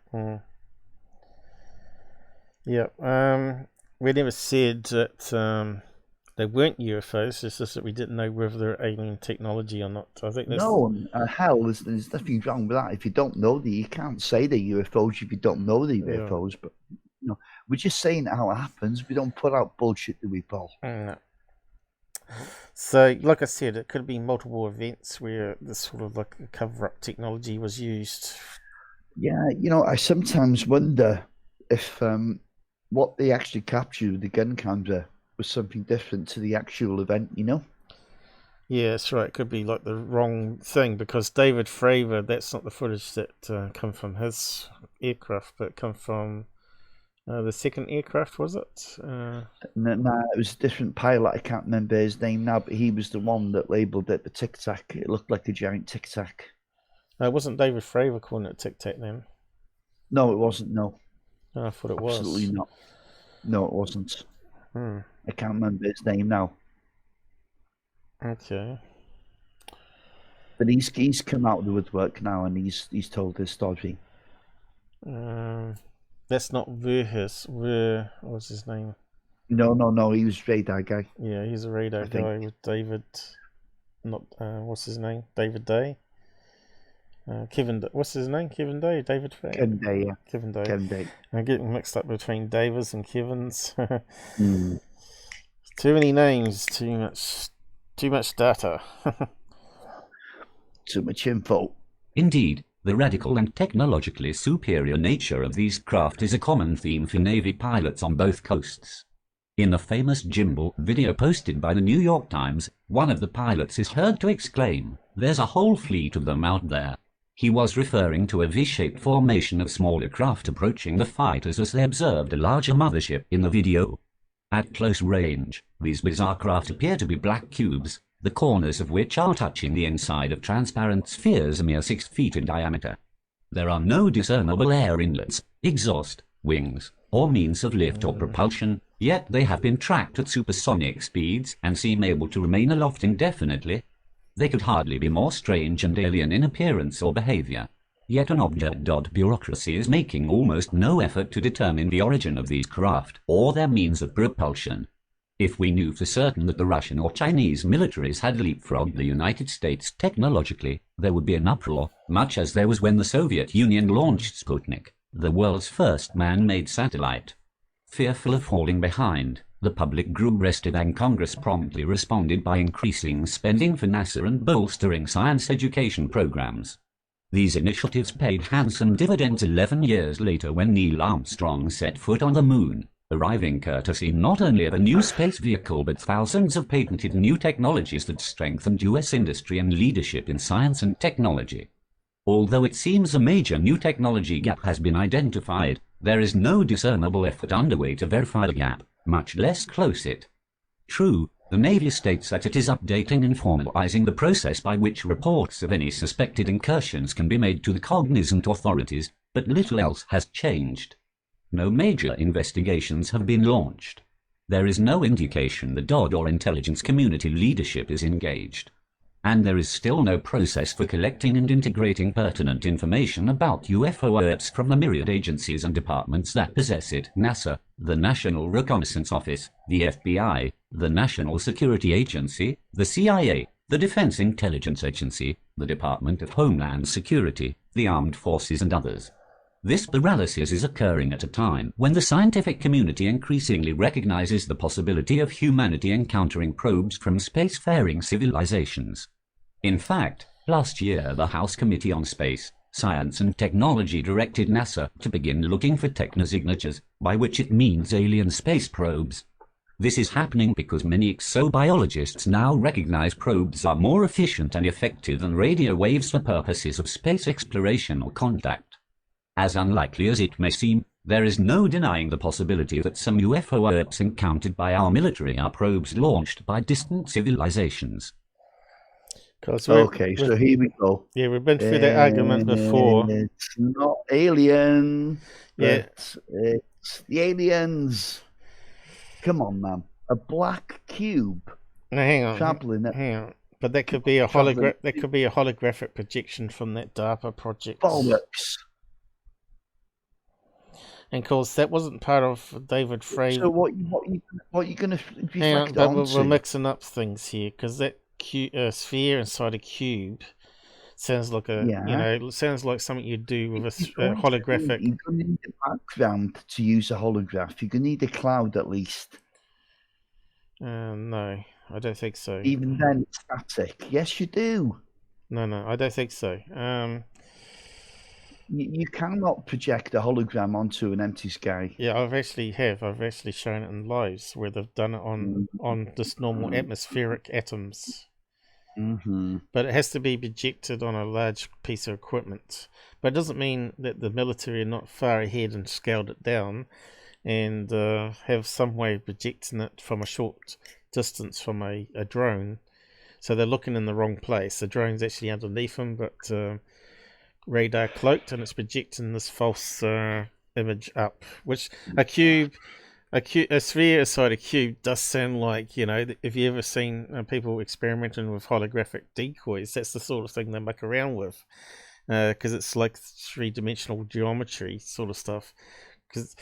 But he's mixing up that report from the other side of America, the East Coast sighting, with the Nimitz sighting here. That was two different reports. So the Tic Tac is not 2015, wasn't it? It was on the other end. It was the Atlantic Ocean. Wasn't yeah, it? exactly. And of course, the Tic Tac is totally different to this cube thing. Now you see what I mean? We're sort of mixing two different events to be the same thing, and I think they're completely separate. No. But Christopher Mellon is saying this is alien, isn't he? Quite simply, he's saying it's alien. He might be suggesting it's an alien probe. Yes. Is it how I read it? That's very much what he's suggesting. Yeah. So, next chunk, is it? Did I select it? I did, no. Or have we read that bit already? I forgot now. Let me just see. Oh no, we read that bit, didn't we? Civilizations, distant civilizations. Yes, it's all fascinating stuff, isn't it? It's more questions than answers. That's the problem. And what do we got on the side there going on? Hey, we got Mr. Snipes in the house. Yes, I missed the last night I watched. Why did I get battered? I don't know what that is. Yeah, Tyson Fury versus Deontay Wilder. Right, boxing. That's what Robert was doing. house full of mates round, and I Yeah. drank far too much. Yeah. That's why we don't have him on the side chat after he's had his boxing mates around. Good God, no. The funny thing was, though, you know, before the fight started, my mates were listening to the live. Were they? Yeah, on the mobile phones, on the smartphones, you know. All right. Listen to me to make a fool of Goof on. It apparently attacked me during his live that time as well. He's calling me a pooler. Not saying pool, but pooler. Well, what's his name? Richard. He's going to be careful taking the piss out of people. Rich Giordano, his name is, isn't it? Well, I don't know how you say his last name. Yeah. Giordano. Yeah, Italian name. Yeah, I know it's Italian. Yeah. Yeah. So we'll call him Georgina from now on. No. Pal. Yeah, I don't attack on. I don't mock people. What I do is I attack. I don't attack the messenger. I attack the message. And attack the data. Yeah, if the message is incorrect, then I attack the messenger. Yeah. And call. I know, but I don't call them. I don't call them females, and I don't call them. That's why I'm with you, mate. It's not about personal attack. Yeah, I don't call them names and stuff. I normally just call them frauds. I'm just saying that so you can get personal back, couldn't you? Oh yeah, I just call them frauds and idiots. I just general term for everybody. But yeah, the guy's teamed up the third phase of the moon. Yeah, he even had him on chat on one of his live streams. There you go. All over. So yeah, I didn't realise that your mates would be watching me debunk the 1997 thing. But yeah, I tried to find some more information on 1997. Yeah, it was at the time of Phoenix as well. I can't remember if it was before or after. But the famous hoax anyway. But yeah, I tried to look at more information on that light anomaly. But yeah, I still couldn't find much information about that region there.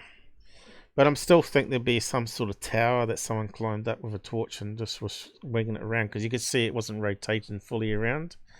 Which if it was a drone, you'd expect to see the lights twisting around different directions.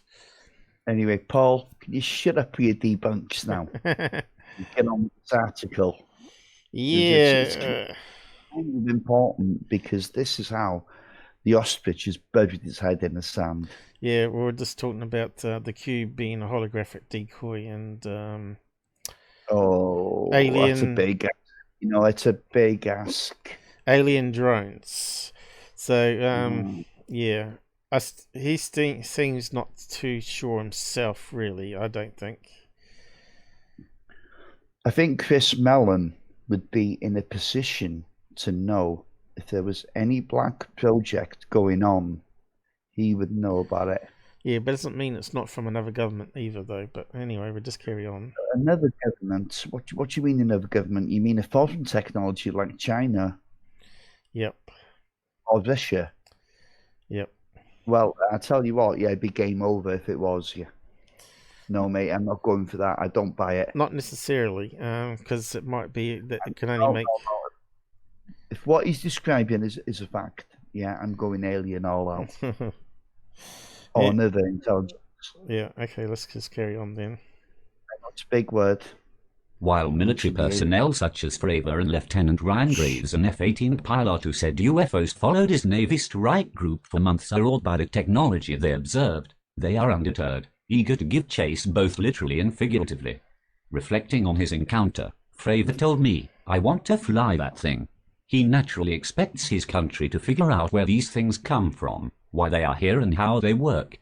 Fravor and his colleagues at least still have the right stuff, even if the hierarchy above them is lethargic and risk-averse.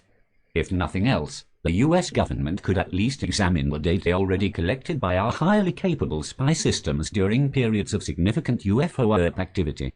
For example, since we know multiple ERPs were operating in close proximity to the Nimitz strike group during the week of November the 14th, 2004, analysts could review archived data collected by the Space-Based Infrared System (SBIRS) the global infrasound network of the International Monitoring System and various space-based electronic sensors.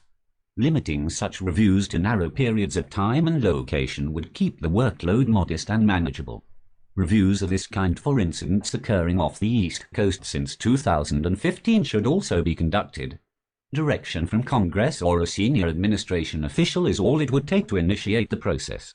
The Navy pilots have sounded the alarm. Their testimony has appeared in print, online and on national television. There is still no sign that our massive DOD and intelligence bureaucracies, or our Congress, are seeking answers to the UFO mystery on behalf of military personnel who are potentially at risk from mid-air collisions if nothing else. One near miss by a Navy fighter has already been reported.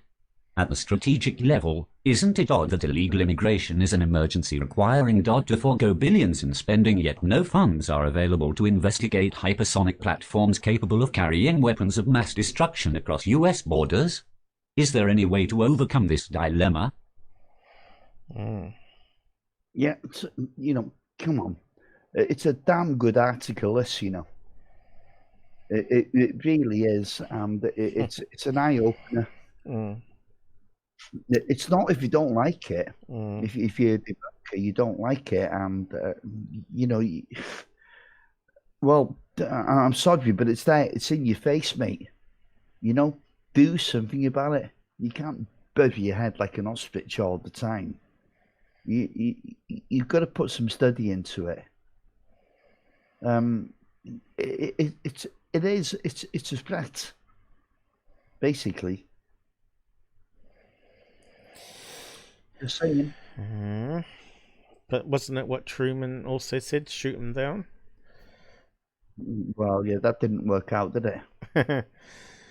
What was the demands? I can't remember what was said now. I think these people are just hoping it goes away.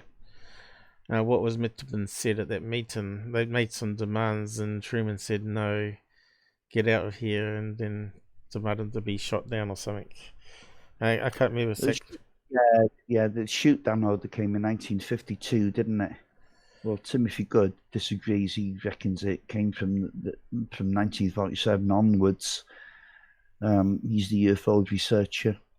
But yeah, it's interesting stuff. But yeah, Truman was quite happy with UFOs flying around until it went over his house. You know what I mean? Yeah. The White House, I mean. 1952, wasn't it? That famous picture. Perhaps, with little effort or expense, the Trump administration could request a national intelligence estimate on anomalous aerospace threats, or something with a similarly appropriate and sober title. Alternatively, Congress could simply direct the Defense Secretary or Director of National Intelligence to prepare a threat assessment. These are modest, inexpensive proposals for assessing the serious concerns expressed by military personnel.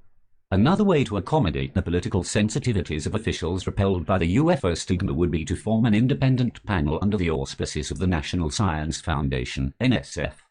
There is no shortage of cleared scientists in industry and academia who could serve on such a body. The administration could undertake this initiative on its own, or Congress could pass a measure to establish and fund it. Pearl Harbor and 9/11 are tragic examples of intelligence failures that could have been avoided. Our continuing inability to identify the radical aerospace vehicles violating our airspace is an ongoing intelligence failure, one that arguably requires written notification to the House and Senate Intelligence Committees pursuant to Section 502 of the National Security Act of 1947. While Congress has not received a formal notification regarding this failure, and perhaps never will, it is certainly aware that DOD is unable to identify these aircraft or prevent them from violating U.S. airspace. The question now is whether our leaders will remain passive out of concern for outdated stigmas or act on behalf of our service members and our nation. Okay. So, oh, where did it disappear to? Did I unhighlight it then? How where have you gone? I don't know. I thought that Paul. I stuffed it up, did I? What was the last sentence? Remember? Let's see. Congress. Oh, it's not too bad, Paul. If you just recap on a couple of things, it wouldn't be the end of the world, would it? I'm just trying to find what the last sentence was. Yeah, okay, just go from there. Although I don't think we got down to here, did we? If nothing else, the US government could. yeah, no. If you go back up a little bit, Paul, and if you go to although, I don't see it. it's the top of the sentence. Distance visualizations that we got there before, and then I read out from here. Okay, you sure? Yep, we got down to here. But you see, what this is kind of doing, it's backing up the Tim McMillan article, isn't it, in a way? Yep, yes, parts of it is. Yeah. I'm not sure. Let's have a listen again. It's non-committal, but Oh, yeah. If nothing else, the US government could at least examine the data already collected by our highly capable spy systems during periods of significant UFO activity. For example, since we know multiple ERPs were operating in close proximity to the Nimitz strike group during the week of November the 14th, 2004, analysts could review archived data collected by the Space-Based Infrared System, SBIRS, the global infrasound network of the International Monitoring System and various space-based electronic sensors. Limiting such reviews to narrow periods of time and location would keep the workload modest and manageable. Reviews of this kind for incidents occurring off the East Coast since 2015 should also be conducted. Direction from Congress or a senior administration official is all it would take to initiate the process. The Navy pilots have sounded the alarm. Their testimony has appeared in print, online and on national television. There is still no sign that our massive DOD and intelligence bureaucracies, or our Congress, are seeking answers to the UFO mystery on behalf of military personnel who are potentially at risk from mid-air collisions if nothing else. One near miss by a Navy fighter has already been reported. At the strategic level, isn't it odd that illegal immigration is an emergency requiring DOD to forego billions in spending, yet no funds are available to investigate hypersonic platforms capable of carrying weapons of mass destruction across US borders? Is there any way to overcome this dilemma? Perhaps, with little effort or expense. Pearl Harbor and 9/11 are tragic examples of intelligence failures that could have been avoided. Our continuing inability to identify the radical aerospace vehicles violating our airspace is an ongoing intelligence failure, one that arguably requires written notification to the House and Senate Intelligence Committees pursuant to Section 502 of the National Security Act of 1947. While Congress has not received a formal notification regarding this failure, and perhaps never will, it is certainly aware that DOD is unable to identify these aircraft or prevent them from violating U.S. airspace. The question now is whether our leaders will remain passive out of concern for outdated stigmas or act on behalf of our service members and our nation. If we fail to thoroughly investigate, in the wake of reliable pilot reporting and the Navy's admission, it can only be because policymakers are prioritizing political expediency over national security, a state of affairs reminiscent of the declining Roman Empire, when the needs and concerns of troops in the field were given short shrift by maneuvering politicians in Rome. Hopefully, support for our troops is one thing that still unites us. Christopher Mellon served as Deputy Assistant Secretary of Defense for Intelligence in the Bill Clinton and George W. Bush administrations. He is an advisor to the To the Stars Academy for Arts and Science, a privately owned media and scientific research company. He also serves as a contributor to History's popular non-fiction series Unidentified, Inside America's UFO Investigation. Okay, so most of the page is ads, as you can see. Or Pearl photographs. Harbor and 9/11 are classic examples of intelligence failure. Oh yeah. They could have done a lot more to stop that. I think UK tipped them off and they ignored it, didn't they? If I remember right. Well, in fact, yeah, they thought it was birds on the radar. This is Pearl Harbor now. I think famous last words are just ignore it. Yeah. But it was a good thing for the UK in a way because it brought America into the war. You know, because I think we would have been a bit screwed without the States. So it's talking about Trump there as well. All of, but that's a whole nother story. I think we finished the article now, haven't we, Paul? Yeah, Trump administration could request a national intelligence estimate. Well, to be honest now, I don't know why they're overplaying this threat thing, because I think these guys, I mean, the aliens, my God, I've said it again. Yeah, I think they've been here a long, long time, maybe from the beginning of civilization. At the moment, you know? At the moment, we've got other things that are sort of being sidetracked from the UFO stuff again. Yeah, as always. Coronavirus and I'm saying politics. Seems to be harm. Oh, you're cutting out again. Can you just drop in and out? That fixes it, I think.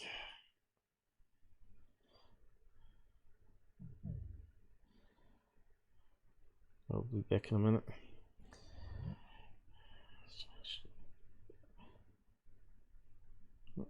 Are you back? Yeah, sure. I don't That's better. think, and they're overplaying the danger Yeah. of these guys, you know, invading their airspace and what have you. Yeah. They've done no harm so far, so I don't really see whether you can do any harm in the future. I mean, you don't know. You just could be sitting around waiting for the right time. I don't know. I just don't know. Yeah. So, what they're saying inside here, they're talking about other things, are they? Alien Edit actually contacted me telling me I was right, by the way. I'm right about what? I already covered it. He's still going on about the balloon. I said he was asked about the balloons, and then the guy goes and talks about bloody real UFOs. You didn't answer the question. I thought we'd been done with all that already, Zach. Can't trust Alien Attic anyway. He has dodgy people on his show anyway. What's that guy he normally has on that believes everything? South American guy, Mexican guy, whatever his name is. But anyway, yeah. And then they had what's that Dawson guy that from the oil field had sex with a lion alien or whatever it was, tiger alien. What? Tiger alien. An alien Jesus. that looked like a Catwoman, you know, from Batman series. What's his name? But anyway, yeah, he claims to see lots of UFOs and all that sort of stuff and be a contactee.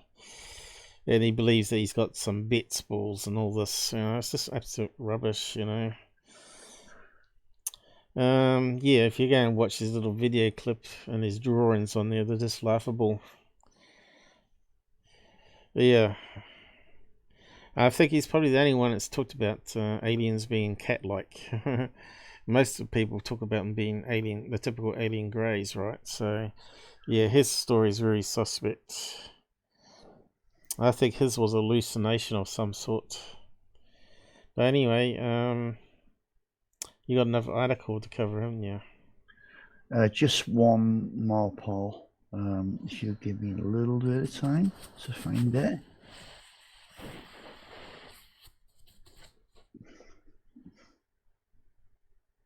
On the internet, and we've all. Okay, now I've just got something to say briefly about this. Richard Dolan recently he was talking about the Wilson leak. Right, he always is, isn't he? Yeah, but he believes he has a little bit of backup now to say, you know, this is real. Okay, Hal Puthoff was at a conference and he was asked a question about the Wilson leak. And this was his response, Paul. Have we got a link? That is a question. No. I'm just going to say it. Hey, I'll Okay. make you full screen then. Okay. That is a question about the Wilson documents. They probably got leaked on the internet. And Wilson was one of the joint chiefs of staff interviewed by my senior scientist colleague, Eric Davis. Mm-hmm. Since it discusses potentially ongoing programs, I have no comments. Now that's suspicious, isn't it? Mm. You have to say that's a little bit suspect. Yeah. But does it legitimize the document? No, I don't think it does. I think there might be parts in the document that are real. I think, again, it's not black and white. I think so too. I think it's not black Pop. and white, but it's grey. And so what someone's done is they've taken documents they've received over the years and bound it together into one complete thing. Because the alien abduction comment is one that sort of throws the whole document into question. Whether that was actually said or someone just put it in there to cause a wee bit of trouble in the UFO field. Is my feeling on that one. Mm-hmm. So some of those letters, or Yeah. maybe those letters were cut and paste jobs from other letters to make it into a different meaning, you know. Yeah, and it was that punchline as well, wasn't it? UFOs are real, but human abductions are not. Yeah, that's the line I'm talking about. That Yeah, was almost designed to split the UFO community in half, wasn't it? Yep. That is a classic sign of disinformation. So people would say, "Oh, you can't be real. It couldn't have happened. You're imagining it." To all those ones that said they were abducted, which has got to be quite a few people. Dolan has taken this statement and he's ran with it. Yeah. To try and back up his Wilson leak. Of the century. Do we know how many people have been abducted that have come forward at all? Do we have any people? I think the amount of people who have come forward, Paul, is only a small fraction per year. Normally, it's the same people over generations, though. That's the thing. I know there were some stats that come out that was it Kathleen Marden put out, saying how many cases there were. I think there was like 10,000 cases or something, which is quite a lot. From 300 million people. What's first reported to that abduction? Probably just the tip of the iceberg as well. I want stats, so stats. Probably can find it offline, probably, and then bring it up next time. But if we talk about alien abductions, you know that Google's going to put a Wikipedia under my video saying it's all imaginary. Don't believe this video. It's a bit of insult, really, what Google are doing. Career went public about this. Yeah, I just can't find anything here popping out with stats. I know there's something on blood types, but how many? I think it mentioned how many people it was sampling. Pretty sure it was quite a lot of people. But yeah. Bombshell report in Popular Mechanics appears to confirm. I know we're sort of at the end of the stream now, but how do you spell a name? Yeah, we're close to the end, but I don't know if you can possibly play this just to give a total recap on what's actually happened here, because it's nice little simple. It's the New York Post. Sorry, so it's news. So we should be able to play this. Nothing's popping out here. It'd be good to get her on interview, actually, so we could ask all these tricky questions. But you know, a lot of it's probably covered up, right? Or she'll be, it's in my book. Buy the book. Alien Abduction Files ebook by Kathleen Marden. Yeah, it'd probably be in book like that, something. So it was 10,000 over 300 million Americans. So what's that as a percentage? It's not that terribly high, though. 15. Jesus, man, not this time of night, Paul. $15 for an ebook. Woof. Yeah. There's a lot of Need to books. escape for a week. Richard Dolan, Timothy Good. What's that one? Unearthly Disclosure. Yeah, it looks like to make money, you have to have lots of books. Yeah, I know I have seen the stats before. Let's see, did I bookmark it? I might have bookmarked the blood type one. I might have it in there. Let's have a look. Boys, he's gone away. I know we got some old stuff here somewhere.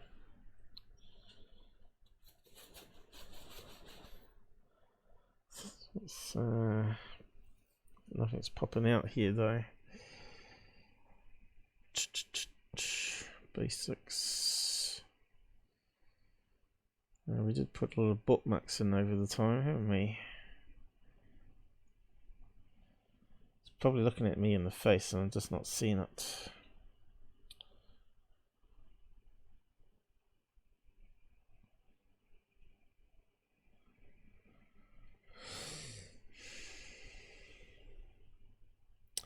Live meteorites. Phobos. Colored by atmosphere. Security. You think I better see it. Blood, because it had the stats on it. Pretty sure. There's quite a lot of bookmarks here. Might not be in the name that we're looking at though, that's the thing.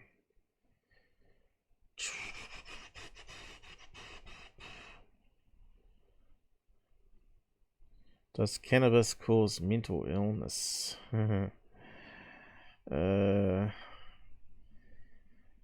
From the people I've experienced, I think there is a connection. But anyway,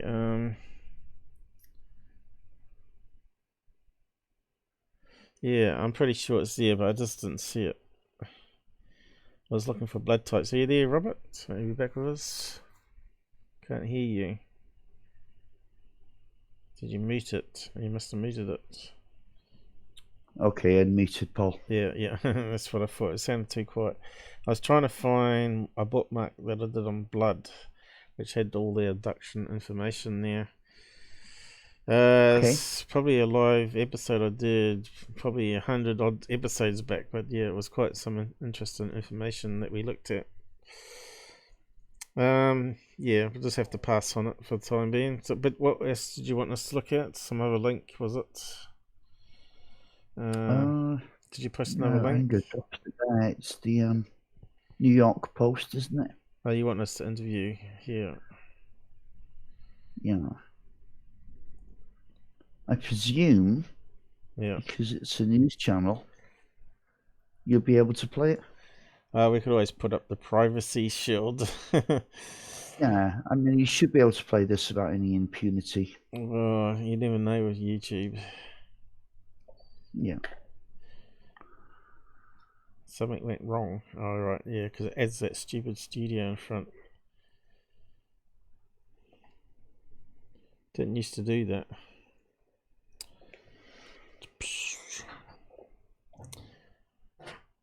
Is that your dog trying to break the door again?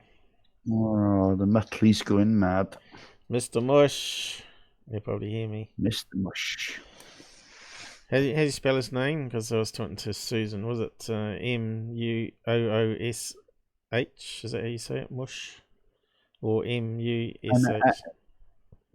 M-S-W-H. Yeah. New York Post. I'm not too sure, but let's just be protected a wee bit. It doesn't take much to run this up.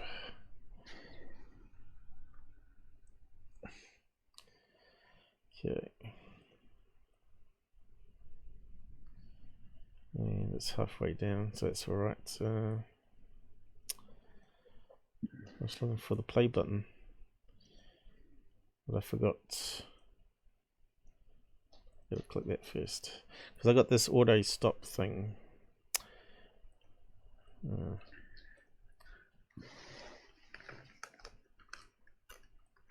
A bombshell report in Popular Mechanics appears to confirm true something the Pentagon has recently tried to say is false. That they did have a secret UFO program, that they still have a secret UFO program, and that the man who claimed he had a senior role within the UFO program because he got music here, it's annoying. A quick timeline of the basics. December 2017, the New York Times reveals for the first time that the Pentagon had a secret UFO program called the Advanced Aerospace Threat Identification Program, or ATIP. They also reported that a man named Luis Elizondo was the director of the program within the Department of Defense. Soon after that, Luis Elizondo teamed up with Tom DeLonge in the History Channel to produce a TV series called Unidentified, Inside America's UFO Investigation. I don't really care if it's a threat, it's a threat. May 2019, Pentagon spokesman Chris Sherwood confirmed to me that ATIP did in fact research and investigate unidentified aerial phenomena, but added Luis Elizondo had no responsibilities with regard to the ATIP program. Okay, so Pentagon says, yes, we researched UFOs, but Luis Elizondo had nothing to do with it. December 2019, spokeswoman Susan Goff, in a statement to John Greenwald at the Black Vault, walks back the Pentagon's previous statement to the Post. The Pentagon now says ATIP had nothing to do with UFOs and that their previous statement was wrong. They also re-emphasized that Luis Elizondo had no assigned responsibilities with regards to ATIP. Notice they added the word assigned to their statement this time. Before it was he had no responsibilities, and now it's he had no assigned responsibilities. Confusing, right?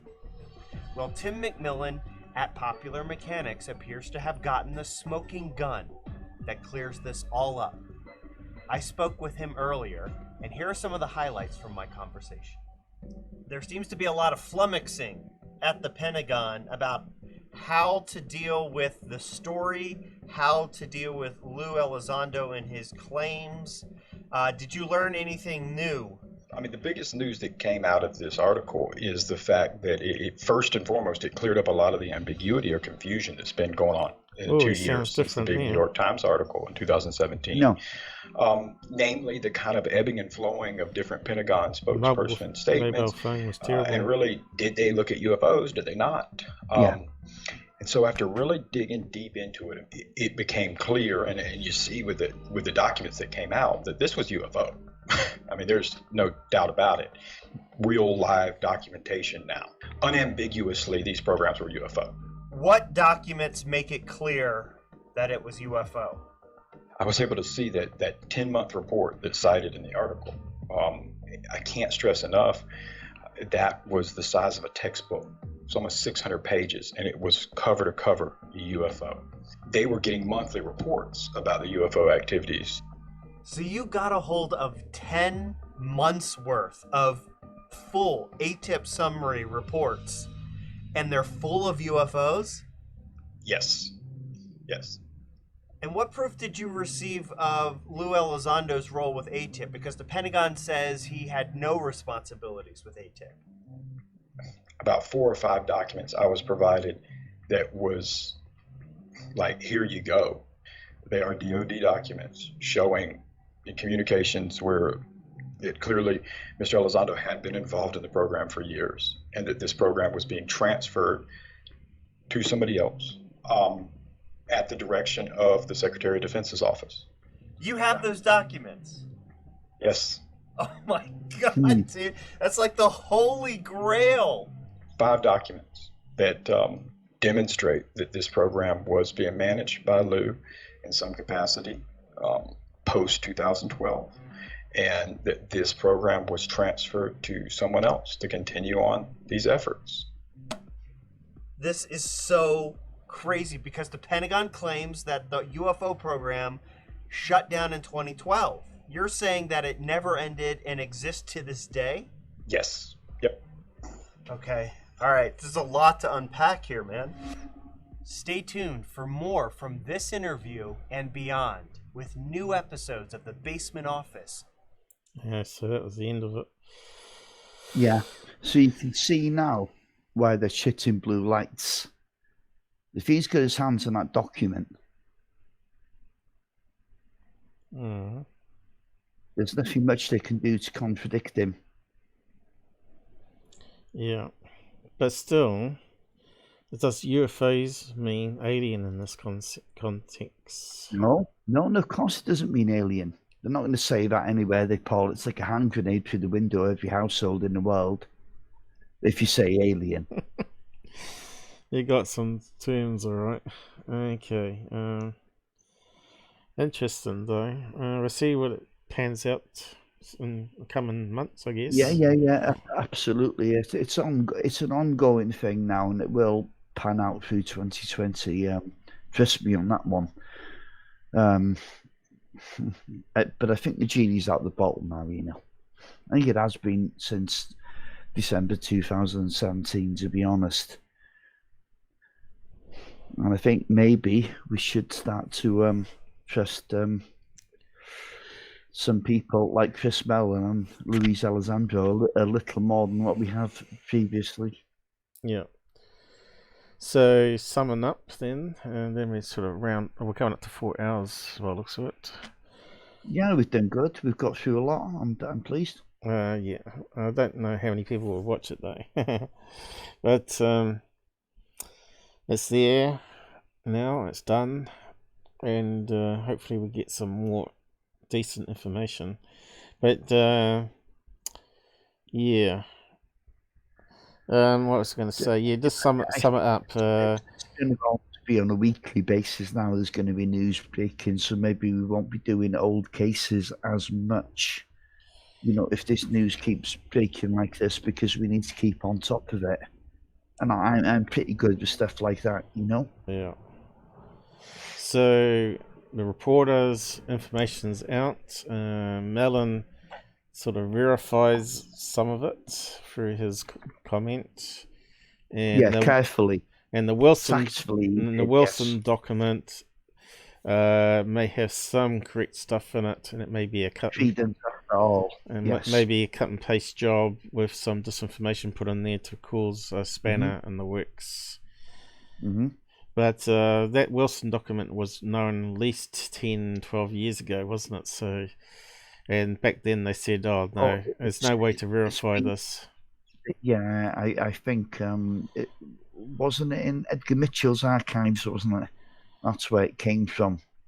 Yeah, and of course, Fear was involved, other people which cast doubt on the whole thing. But yeah, but that doesn't mean that he didn't receive it in the post and stick it on a post and never got to read it or whatever. And maybe he knew it was from someone that he really was thinking is a fraud and stuck it on a pile of stuff and to be dumped out, and maybe died and then never ever got tracked out, and now his family are going through all his stuff and giving it out to Dolan or wherever. Cameron, was it? Grant Cameron. But yeah, I've always said that that Greer could have done that and posted it around to people, and I don't think. I don't think. The thing is, Mitchell dissociated himself. Everyone in the end dissociated himself with Greer. For the disclosure, for the disclosure project, anyway. I think he wasn't just he's a effing freak. Yeah, Greer's a bit of a mental job, isn't he? Yeah. So he probably harassed him, stalked him, kept saying things about him, and Mitchell just cast him out. with all his fake information and bad naming him, right? So, and we get a lot of that in the UFO community. I've had something happen this week, as you know, but yeah, people have their own sort of like perception of what actually was said and done, and I think memory, depending on how tired you are, that you forget things that are written down or said, throwaway comments, that sort of stuff, and then people misinterpret it. I think the best is always talking on voice rather than typing, because stuff always gets lost in translation. And these Wilson documents are probably an example of that as well, where it's like bits and pieces from various meetings and put together as a complete document. And I think it actually tells you a lot about these the SAPs, SAPs, the secret access programs. I think it tells you quite a lot about that, and it gives us a clue anyway. Yeah. Even if they are disingenuous, you know. Yeah. In their entirety, of course. Yeah. Yeah. So, if anyone found out the information of how many have been come forward that have been abducted, if you've got that stats, let us know on the side. It may not even be known. This is the whole thing with abductions, Paul. That they come from all walks of life, you know. I mean, I did take a report quite recently. I haven't mentioned this, by the way, and I don't mention his name either. Yeah. He was from California, and he was a prison guard. Right. He had missing time, and he said they could tell a story, but as long as they didn't mention his name. And he was working underneath his motorcycle. And next thing, there was a big metallic grey thing overhead. He wanted to run, but he was like he was kind of paralyzed. When he got back into the house, there was missing time. Right. Wow. Yes. And I had a video chat with him on that as well. So have we got any questions on the side at all? On what we're covering today, not what we did last week.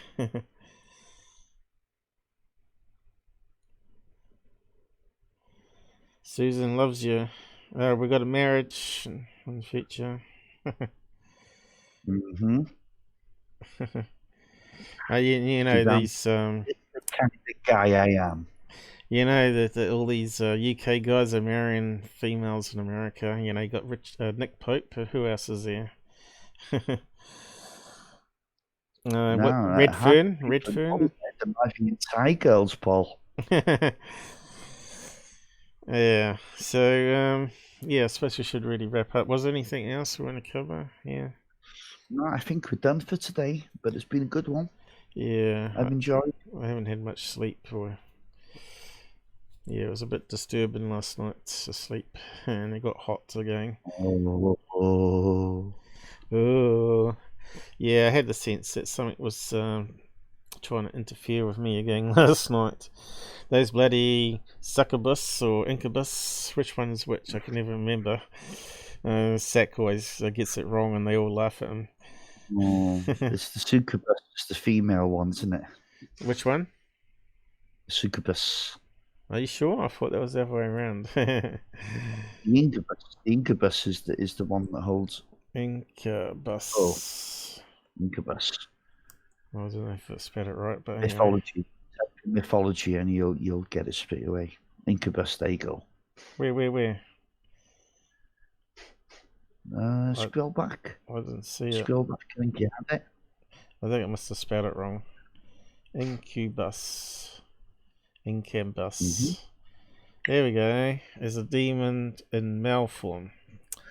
Male form. So you're right. Succubus is the female. Female suck, and the guys. We're not talking about you, honestly. Not talking about you. Income and succumb. Okay, now. Oops. We turn into a naughty site. Yeah. Yeah, we don't want to be a Georgina style. Well, it's probably more entertaining than Goofy, but anyway. Goof on. LG calls him Goofy. But anyway, yeah.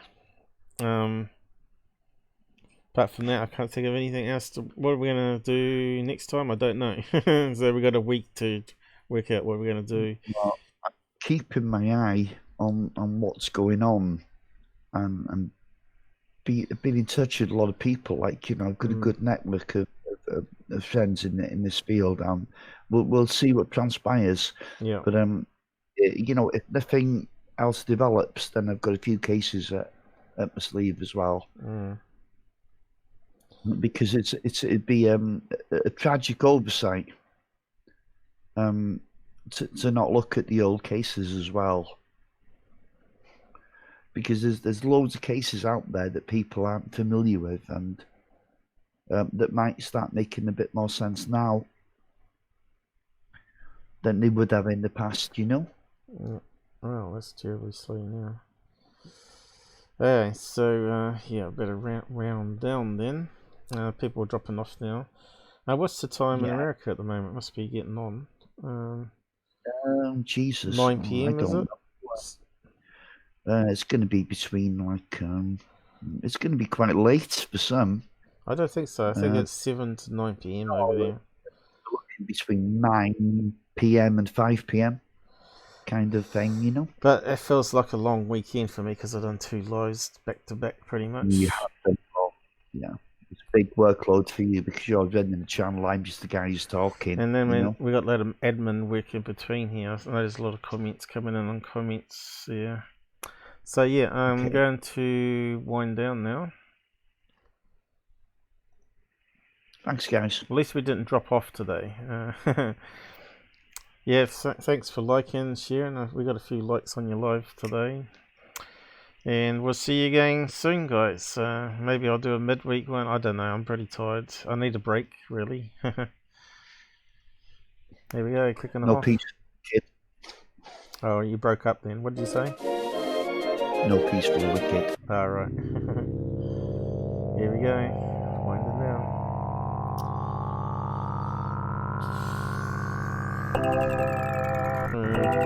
Good night, Susan. I'll see you on Discord anyway.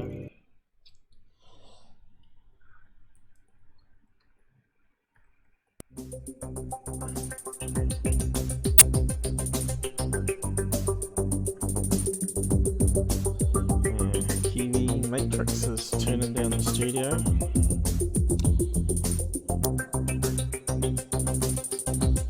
Yeah, good night, Snipes.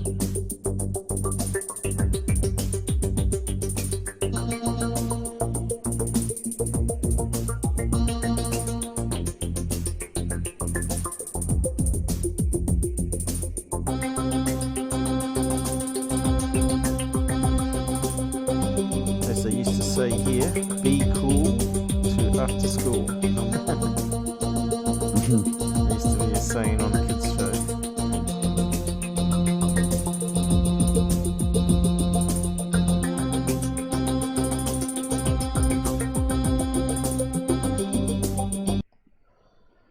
Okay. Wait till it catches up.